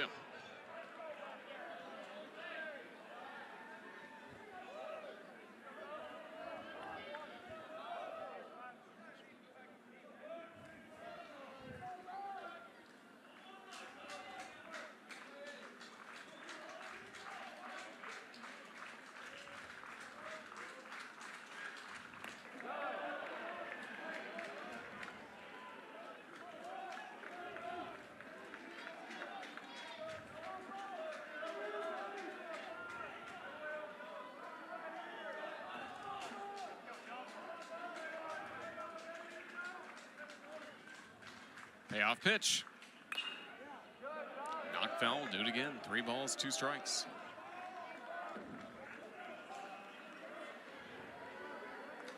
Roger, this seems like one of those momentum at bats, right? You got 2 guys on, nobody out. If you're able to just get an out, right? Bama's going to trade an out for maybe production on, moving some positivity guys up on the base pass. But you're just trying to get an out to get part of those, because there's only 9 left. And it's a walk to load the bases with no one out in the Oklahoma top of the 7th.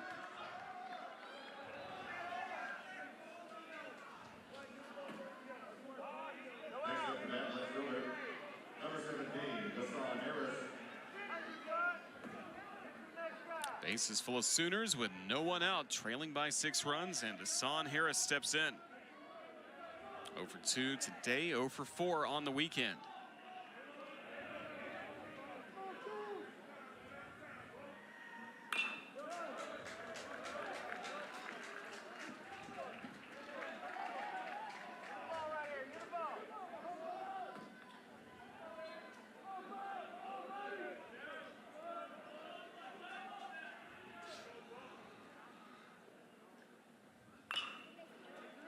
Chop to first. Hodo will go to second base.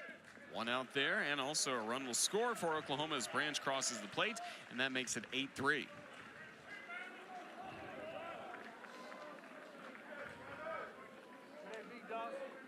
Two on now with one out, a runner at third and first as the top of the order comes back to the plate.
Buchanan gets in front, 1-2.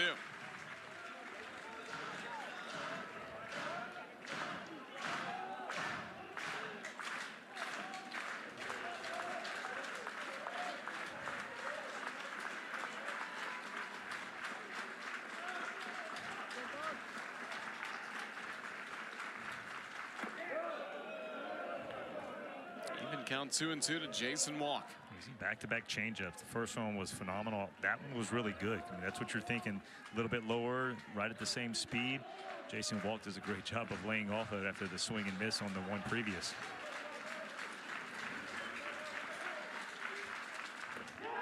Challenged him inside, and the strikeout. 2 gone.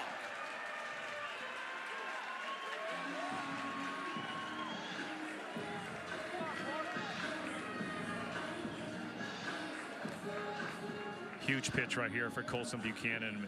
You get a guy in swing plus mode. That's exactly what this is. Slider down and in, not a good pitch. Jason Walk kept looking at Anthony Perez and he didn't go, and I think he might have actually had a little argument. No appeal made. Here is Horton. First pitch fastball for a strike. Horton 0 for 2 since he entered. This is the spot of Trey Gamble, who had played well this weekend against Alabama. Came out with some discomfort in the first inning when he drew a walk. It's been a different game. Think of the injuries that we've had. Obviously, we think of the Alabama ones, but I forgot about Trey Gamble's. Gamble had been 3 for 7, driving in a run, and just seemingly always on base this weekend.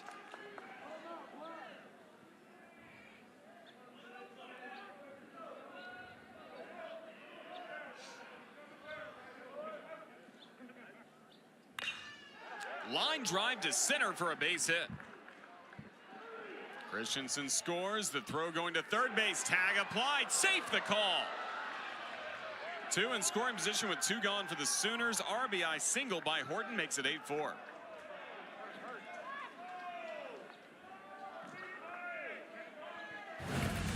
Beautiful little inside out. Line drive over the shortstop's head and misses a huge 2-out hit. Thought Alabama was going to get out of it, only 1, and Richie Bonamalo Jr. strong throw. Don't know why you're seeing Harris go. You got second base, right? You don't want to make the third out, especially in an inning. You're scoring some runs, but knows his speed, gets there, and allows Horton to get to second base as well. So now you got 2 guys scoring position, 3-hole hitter up. See what Jason Jackson wants to do. Either stick with Buchanan on the mound. There's been some bullpen activity as well for Alabama. 2-run top of the 7th for the Sooners, getting Oklahoma back into striking distance, and Easton Carmichael due up next. Beyond him, Jackson Willits looming. So Tyler Fay, hard-throwing right-hander, he'll be summoned from the Crimson Tide bullpen. Sunday game tightening up a bit, top of the 7th inning. It's Alabama with an 8-4 lead, and Tyler Fay will be on the mound when we return.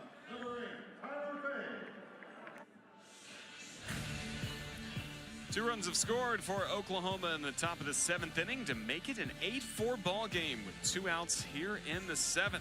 So the game's starting to tighten up just a bit. Alabama will go to the bullpen, and it will be Tyler Fay taking over on the mound. Redshirt sophomore from Doniphan, Nebraska. This will be his first appearance this weekend for the Crimson Tide. He's been 1-0 this season with a 3.45 ERA, and Lance, he throws hard. Yeah, he's a guy that can give you some length out of the bullpen, so kind of be that bridge to possible closer. Mr. Osmer, but yeah, you're right. Hard thrower, 91-ish to 95, maybe a little bit, but it's also coming from that 3/4 arm slot. Steps across his body, so it makes it a tough at bat for a right-handed hitter. Mix in a slider and change up as well.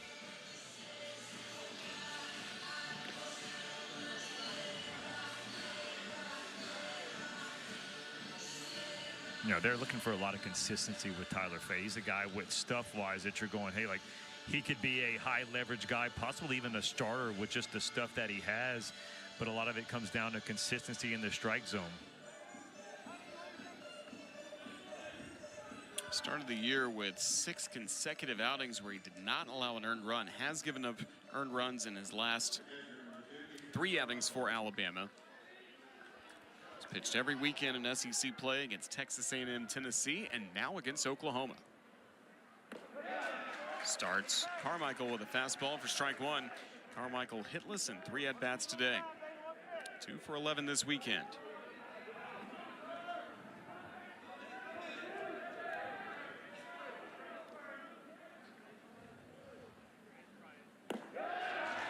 Back-to-back fastballs for strikes. Well, you can see why there was a lot of excitement coming into this year, especially after a great year in the Cape Cod League for Tyler Fay. The stuff is there. Again, once you get consistent, if he starts attacking his zone like that, 95 with some movement, you get a lot more innings.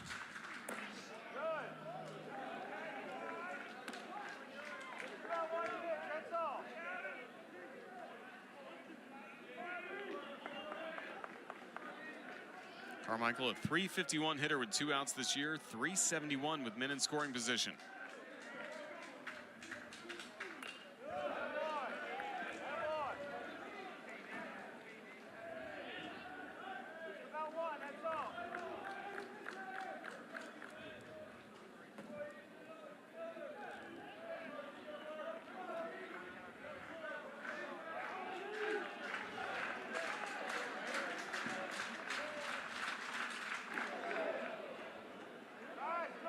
Nearly hit Carmichael.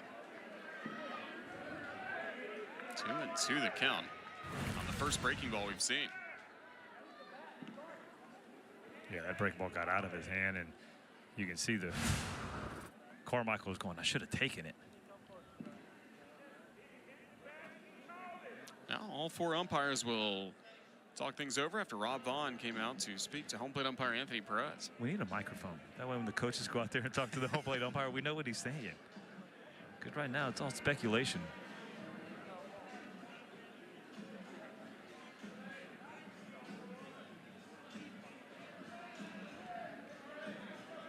Thinking about a check swing. He barely pivoted the shoulders. I don't know. That's one of those. It's the best way to sum it up. That's one of those. The emoji, like with the hands up. I don't know. 2-2. Fouled away. We'll do it again. Back to a fastball after back-to-back breaking balls. I don't think Easton Carmichael knows. He kind of looked around like, what are we doing? All I did was get out of the way from my head. Sooners down by 4. 2 in scoring position with 2 gone. Top of the 7th inning. Fastball lined into right field. Fowler comes on. Fowler makes the catch for Alabama.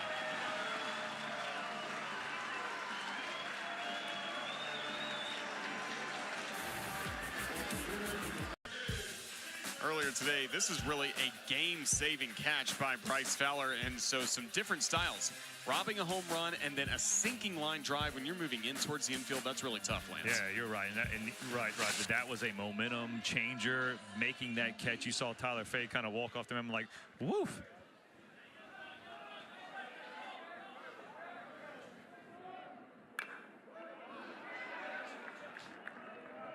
Well, Jason Torres, his main highlight's been with the bat so far in this ball game. A 3-run homer off Malachi Witherspoon in the first. Put Alabama in front 3-1, kind of changed tone of this ball game. Alabama's led ever since.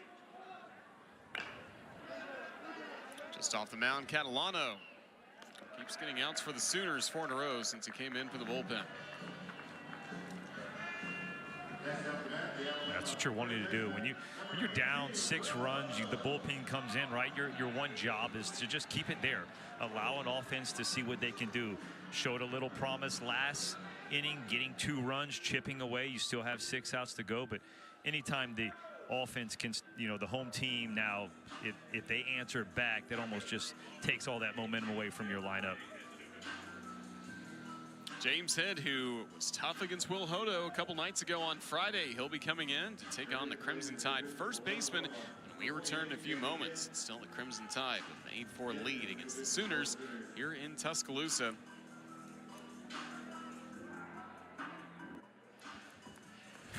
Crimson Tide with an 8-4 lead. We're in the bottom of the 7th inning. Alabama trying to pick up a series win against the Oklahoma Sooners and what would be a top 10 series victory against 9th-ranked Oklahoma. Crimson Tide just behind the polls at number 12. James Hitt taking over on the mound for Oklahoma. He came out of the bullpen and was able to throw 2 innings, only allowed a run on 3 hits, had 1 walk, 5 strikeouts against the Crimson Tide on Friday, and he was especially good against left-handed batters for Alabama, including Will Hodo, who will be due up next. And now these two meet again after Hodo struck out against him twice on Friday night. Yeah, he's a tough left-handed at bat, right? The guy's going to be up to 93, but it really is the off-speed pitch.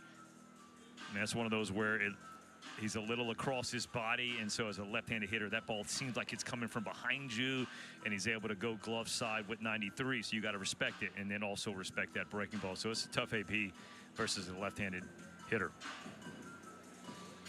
Raindrops starting to fall once again in Tuscaloosa. Not nearly as strong as what led to the 32-minute delay we had between the top and bottom of the 2nd inning. Still some fans going for cover, or the poncho, or the umbrella.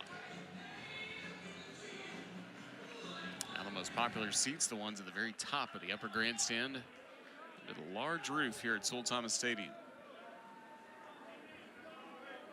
Here's Will Hodo.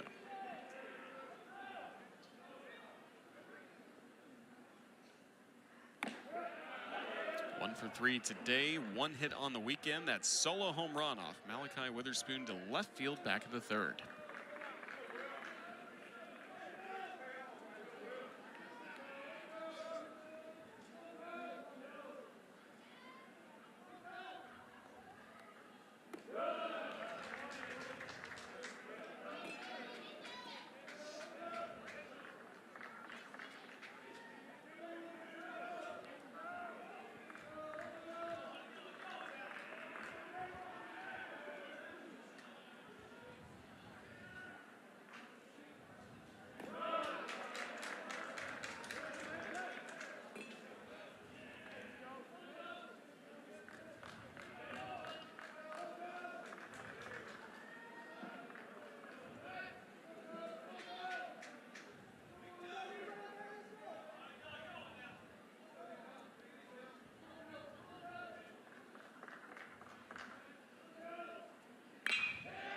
Base hit right field.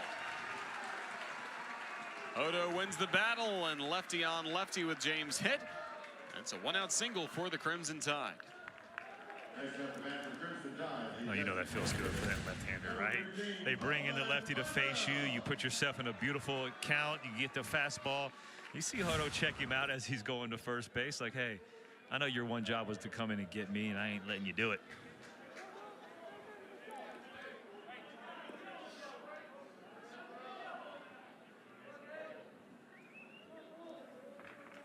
Coleman Mizell next to the plate. Crimson Tide DH. Another lefty hitter for Alabama's had a fair share of strikeouts, looking for his first hit this weekend against the Oklahoma pitching staff.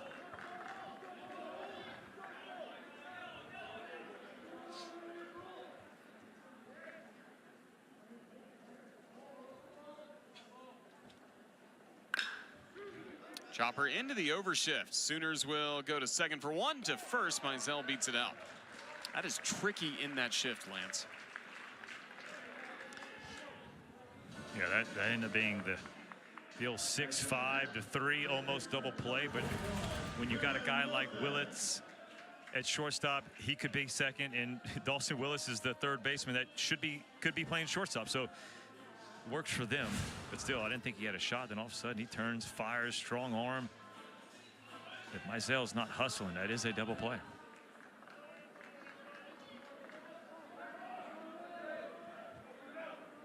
Two away for Brennan Norton.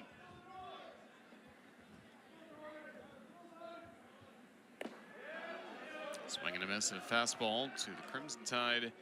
Second baseman throughout this ball game. Also played yesterday at second base after coming off the bench on Friday.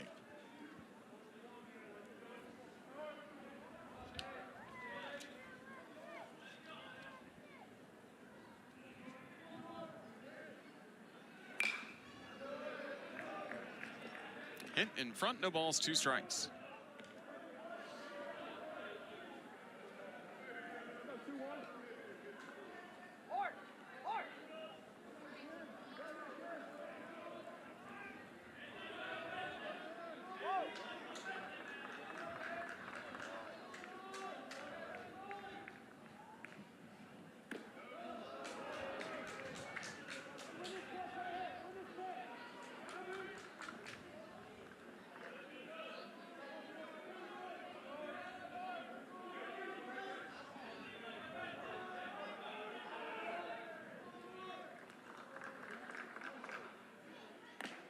Fastball struck him out swinging. Hit with a scoreless 7th inning to get the final 2 outs and keep this game only a 4-run contest to the 8th. A&M Wildcats in front, trying to close out the series with a series win on the road. 2 teams that went to the College World Series a year ago. Maybe not off to the starts they would like to begin conference play. Yeah, when you look at that going, Kentucky wasn't projected where A&M was, so it's not, as you would say, disappointing for Kentucky. But still, when you get your first trip to Omaha, you know you want to come back and put up some good results, kind of keep that momentum going on the recruiting trail and everything. And yeah, both teams are struggling early on. Jackson Willits with a foul tip a moment ago. RBI single for him earlier in the first inning.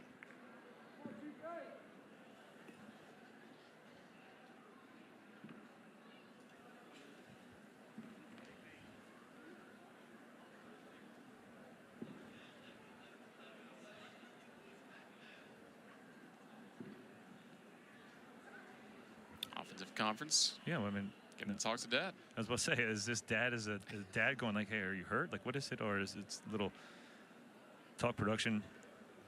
Talking with Coach Johnson earlier about that, it's like, he goes, there's nobody harder on him. He goes, that's who he's the hardest on, and I wouldn't expect anything more as a dad. But he goes, that's the only time I jump in. He goes, sometimes I'll see it, and it's affecting me a little bit, and I'll have to go in there and be the head coach to him. But what a great career for Reggie Willits. First of all, a star at Oklahoma, then time in the majors with the Angels, and then some minor league coaching as well, time with the New York Yankees organization. Jackson shoots that foul. 1-2, now getting to coach his son at Oklahoma. And Coach Johnson raves on just the way he runs an offense and just the approach and how he handles these guys. And you can see it. I mean, a top 10 program being run by him.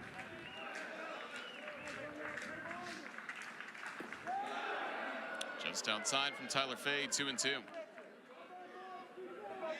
Fay got the out he needed on that line out to right fielder. Bryce Fowler made a nice catch to close out the 7th. Strand 2 in scoring position. Now this is pulled to Norton, who slides, knocks it down, and can't throw to first. Willits will beat it out. Single for Jackson Willits starts the 8th. Another slippery field gets him. I thought Norton still had a shot when he grabbed it, but he feels like he doesn't. I mean, you got a guy that can run out of the box, especially on the left side, and Willits, but we've seen it on both sides now, slipping and falling and costing the team.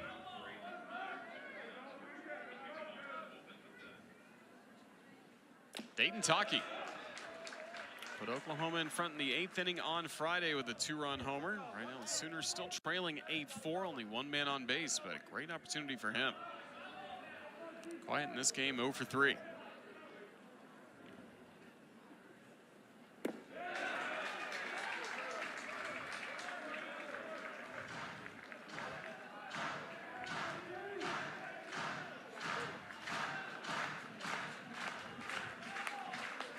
Go right back to that pitch he just threw. That was a nasty slider on the inside part of the plate, just disappeared.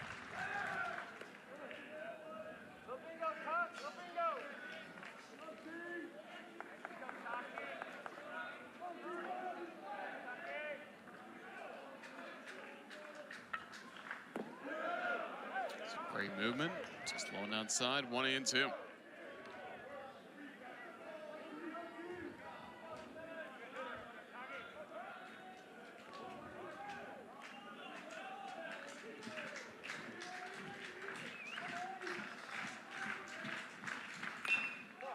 Fastball is crushed high and deep to right field, and Taki is homered again in Tuscaloosa. 2-run shot to right makes it a 2-run game.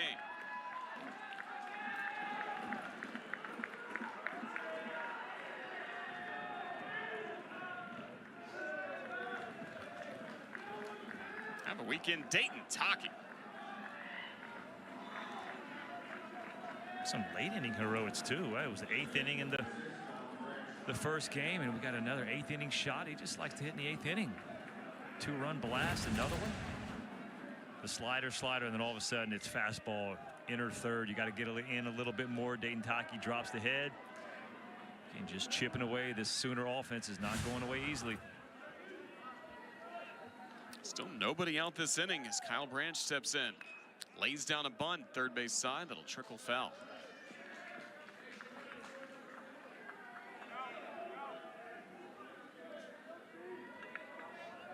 It was Branch that got it going in the last inning with a leadoff walk against Matthew Heiberger.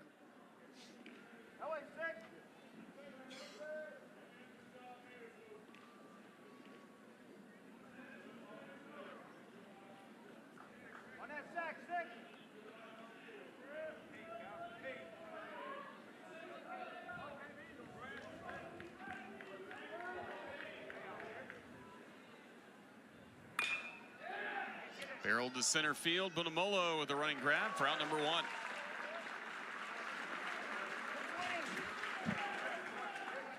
Next up to that, designated hitter, number 40, Sam Christensen.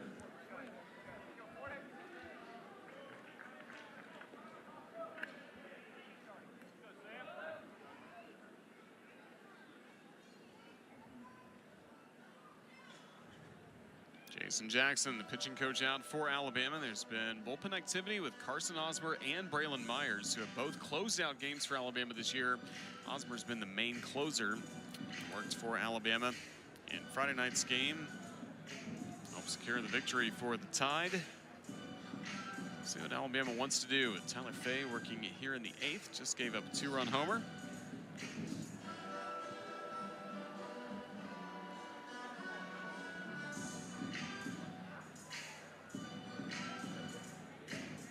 Jason Jackson saw the way he approached Taki as the left-handed hitter, and you got another big one coming up, so he's going to make the move. Alabama was up 8-1 after the 4th inning, but the Sooners have scored 4 runs since then. Braylon Myers will answer the call. Senior from Bessemer will take over what has become a 2-run ball game. The Crimson Tide 8 and the Oklahoma Sooners 6. Moment ago, Dayton Taki with a 2-run blast. He has loved hitting here at Sewell Thomas Stadium. That line drive just going out of the ballpark in a hurry to cut Alabama's lead in half, making an 8-6 score, top of the 8th inning. Taki talking with Coach Willits, who I imagine has liked everything he's seen from him so far this weekend. 4 hits, driving in 5 runs for the Sooners. Yeah, now it's Braylon Myers on for the first time for Alabama this week, or the second time, beg your pardon, for Alabama this weekend. It was an intense talk, like he did something wrong. He's like, Coach, I just knocked one out of the park, right? Yeah, Braylon Myers, guy's been in so many high leverage situations, and he's become the what you would say, setup guy, right? Secondary closer for Alabama, 12th appearance. Punch outs have increased over the years, and so has the stuff, up to 91, 92 mile an hour on the fastball. Not afraid to mix in any off-speed pitch, though, at any point of the count. Like he does for strike one to Sam Christensen. Always has had pretty good control with the fastball, but now locating the off-speed pitches in the strike zone has been the key for him. Fastball looked good there, 0-2. I think a lot of it is, too, is the belief in the fastball. Now that he knows he's throwing a little bit harder, up to 92 on that last one, going, hey, my fastball's better than I thought, and he believes in it more, and he hasn't just gone to the all-speed to get the outs. In past years, teams have sat on the off-speed pitch, and so if it's not perfect, they tend to get to it. And so now being able to get guys out and trusting it with the heater has made it better. Stays off speed as the count goes 2-2. Sam Christensen. Single last time up, part of the 2-run 7th. It's been a 2-run top of the 8th already. Hammers the fastball for a called third strike.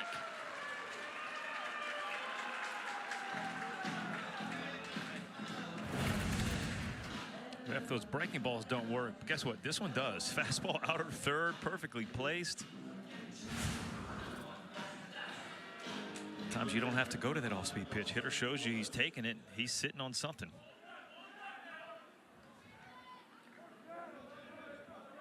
Two away, no one on base. Dawson Willis, third baseman of the plate. Drew a walk last time up.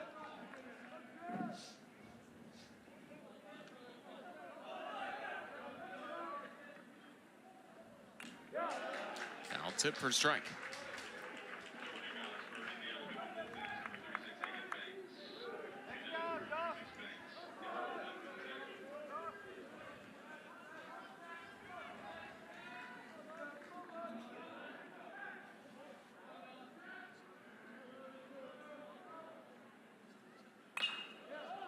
Fastball popped up.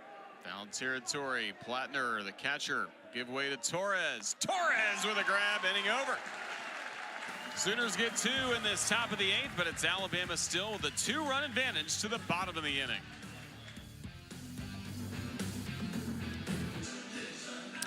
It's been a rainy afternoon here in Tuscaloosa. Raindrops even falling now. We had a 32-minute rain delay in the middle of the 2nd, but it's been an entertaining ball game that, Lance, you knew even with Alabama up 8-1, you knew the Sooners would fight back in this game.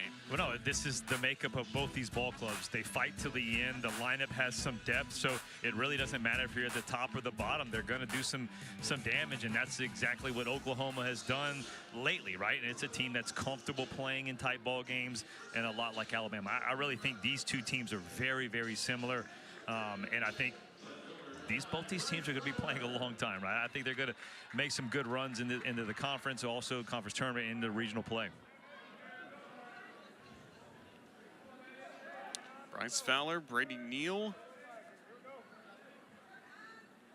Richie Bonamola Jr. all due to the plate. First pitch swinging, Bryce Fowler lines it. Harris can't make the grab. Fowler with his speed on his way to second. Safe. Double by Fowler leads off the bottom of the 8th.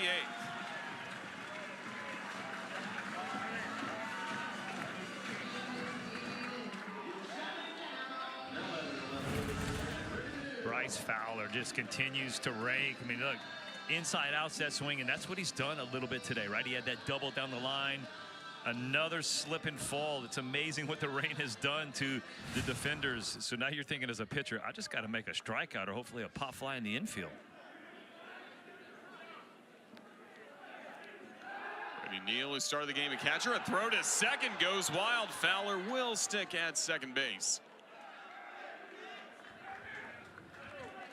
Think about what the bottom of the order is done. Think about what a weekend like this can do for Bryce Fowler moving forward. It really does. And I think he slides in well. That's where he fits at the top of the order, right? So he's a guy that needs to be at the top of the order, I think, for Alabama's lineup. But Coach Vaughn did a great job of sliding him down, getting some confidence, getting him back into it. But you talk about just the base running, the athleticism he can do right in front of Justin LeBron. So, yeah, it's been a great weekend for him. Crimson Tide will use an offensive conference to talk everything over. Everyone getting together for the Sooners on the mound as a result. Crimson Tide trying to win the series. You mentioned two teams that are going to be pretty even. It seems like, of course, the makeup on paper, the results so far this year. Sometimes you never know. A series like this could determine some rankings coming up towards the end of the season, how the selection committee views whether or not one team's an 8 seed or a 9 seed, and that's everything when you get thinking about super regionals or even 15, 16, 17 trying to host a regional. Right, or even when, let's go a little bit before that, right? Conference tournament. Sure. You have teams that are going to get buys in the new format, and that's something that's, hey, one game could dictate that. But you're right. Coach Vaughn talked about the difference in 13 wins, which would almost guarantee you into the postseason, and the difference in 16 wins, which means you're guaranteed to almost host. Pop up down the left field line, finally to the crowd. Talked a little bit about it yesterday in the game. I think that number, it is 13, which the coaches feel good about. I think that number drops to 12 even. I mean, when you think about the 13 of the 16 teams have been ranked in the conference, trying to go through a 10-week thing, you get 12 wins. I know that's really 2 wins more than one a weekend, but it shows you when you're playing the 1, the 2, the 3. At one point, you had 4 of the top 5 teams in the conference, and if you have all of those on your schedule, getting 1 win a weekend is great. The second base branch will make the play, but it also advances Bryce Fowler to third base. Productive ground out for Brady Neal. Win today would get Alabama halfway to 12. Mean a 6-3 start for the Crimson Tide as Coach Johnson comes down the dugout. Crimson Tide with a loaded schedule, a lot of rankings next to these opponents, especially for some of the home matchups. Yeah, I always talk about a lot of the SEC is when you catch teams and where you catch teams, right? So right now, if you're playing, you might want to play Florida. Alabama plays them at the end of the year. Who knows? They might get hot. That's exactly what they did last year. LSU's a team you really want to catch them before, I always say, tax season. They got it right after April 15th. You know, Missouri, if you're going on the road, you'd probably rather go to Missouri. That's a team that you feel like you could win a road series. Mississippi State right now, it just seems like that's the best time to catch them. So a lot of it just comes down to be when you catch them, where you catch them, what's their injury situation is, what is yours like. I mean, you talk to Oklahoma, they're so happy they didn't have to face Riley Quick. And a look at the Oklahoma Sooners starting strong against a couple of unranked teams, South Carolina and Mississippi State. Next up, LSU and then Vandy, back-to-back weekends where they got to go on the road to Missouri and to Georgia. Foley Field has been playing like a bandbox to begin the year. Then Texas to close out the year. The rivalry renewed now in the SEC. Yeah, you know that's the one that's circled. That end of the year, where that's going to be, man, that's going to be fun. Pitching change for the Sooners as we work in the bottom of the 8th inning. It's Alabama with an 8-6 lead against Oklahoma. We were looking forward to seeing Reed Hensley on the mound for the Oklahoma Sooners. We're going to have to wait just a little bit longer as the rain has intensified here in Tuscaloosa, and we are getting dark on the field here in the 8th inning, but now we are set to resume play, and it starts unconventionally with a check at third base at Bryce Fowler, who had doubled earlier in the inning, took third base on a ground out, all against the new pitcher for the Sooners on the mound, Reed Hensley. It's quite a welcome to the game. Just pick off a 10th right at third base with the infield in. I've never seen the tar pulled that fast, Roger. We need to work on our tar pull. We were slow. 10,000 speed, I'm being told how fast that was. It's really good. Yeah, they did a good job. In the infield in for the Sooners, trying to keep this a 2-run ball game. Oklahoma has scored 2 runs in the 7th, 2 in the 8th. Let's turn this into a tight contest after Alabama through 4 innings led 8-1. Rubber match of the series, Alabama picked up the win 8-6 on Friday. Yesterday, the Sooners on top 6-5.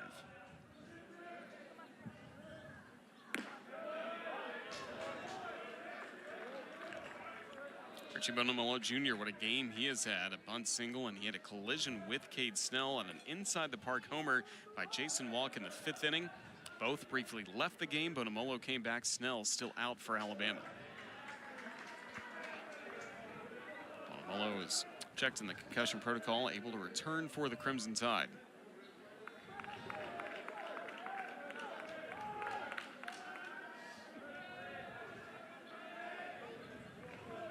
Alabama players pretty easy to keep focused during this rain delay. Had to be the tarp crew essentially, roll out the tarp, and then in many cases just kind of standing on the tarp, making sure it didn't blow away with the wind.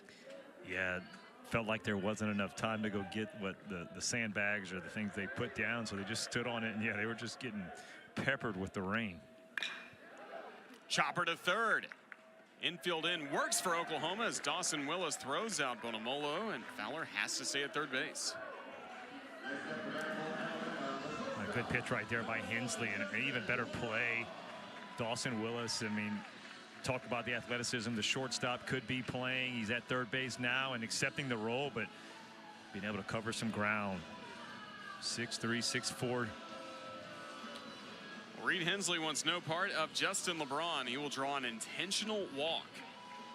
They don't say it like that. That's us pitchers. We want that guy. That's the coach saying not letting us as a pitcher.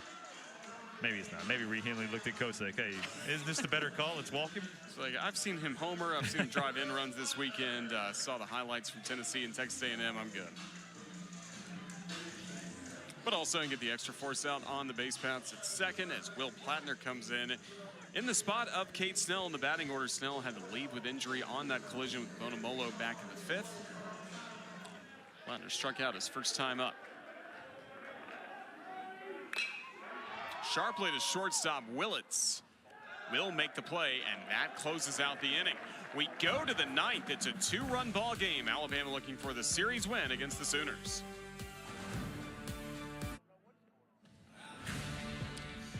Ninth inning after the bottom of the eighth featured an over 30-minute rain delay. Here we are in the top of the ninth. Over an hour has been delayed due to rain in this contest, but a rubber match between the Sooners and the Crimson Tide going down to the wire as we reach the top of the ninth.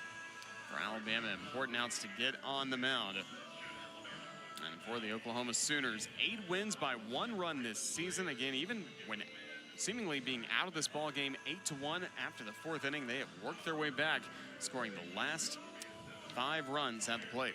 Yeah, you talk about both these clubs. We've mentioned how close they are. Oklahoma 10-2. You go with that even more. Let's just go 2-run ball games, 1 or 2-run ball games. That's kind of where we're at. They're 10-2. Alabama 6-1. So 2 teams comfortable playing that close ball game and you know, basically not letting the game affect them. They come out there, they compete, make the high leverage play, having some success. Sooners best in the nation with those 8 one-run victories. Carson Osmer will try and shut the door on Oklahoma. He has been the closer for the Crimson Tide this season. The transfer from the University of Pennsylvania after being a great closer in the Ivy League. Now here he is on a Sunday in the SEC. Yeah, Osmer fastball 88, 92, 93, maybe a little bit, but mostly in the 88 to 91 range. Slider, the changeup, got beat with the changeup on Friday night by Taki, but it's a guy that can come multiple arm angles. It's just a funky delivery, especially against the lefties. That ball's going away from him, and then the slider's coming on in. The moment 3 lefty batters would be due up for the Sooners. Jason Walk, a switch hitter on deck, but right now it's Desan Harris. First pitch in there for a strike.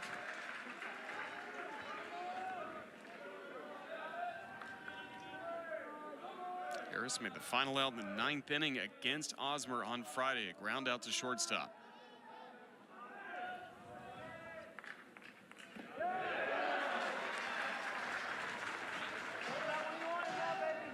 Slider already. Back-to-back sliders right where he wants to. Something he didn't do on Friday. They weren't in the right placement, and he got burned a little bit, but already looks better than those. Danced in again, a swing and a miss for Harris. Early strikeout for Osmer.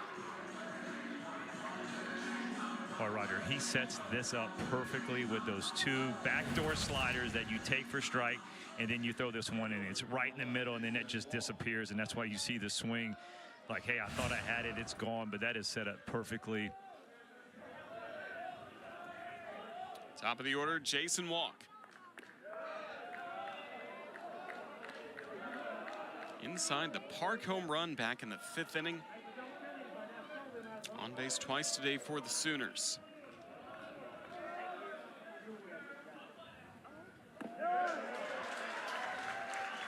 If you can flip it over there, just keep flipping. That's one of those is a pitcher you don't have to get any, you don't have to overthink this.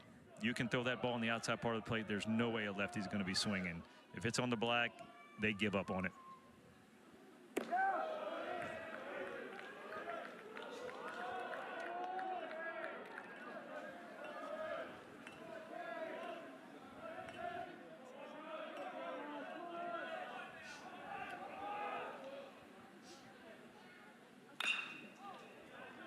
To left field, Brady Neal taking over there for the injured Cade Snell. Puts it away, 2 gone.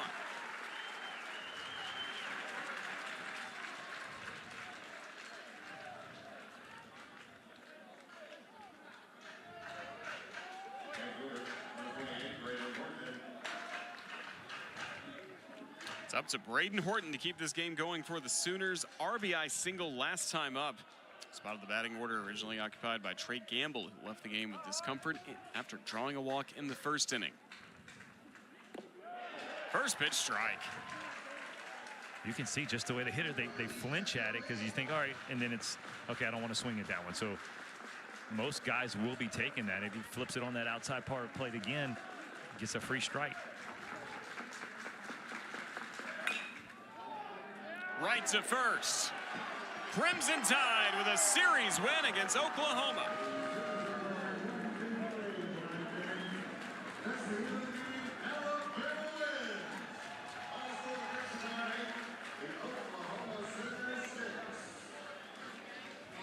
Second series win for Alabama against a top 25 opponent this year. It's the 9th-ranked Sooners falling in 2 out of 3 games to the Tide.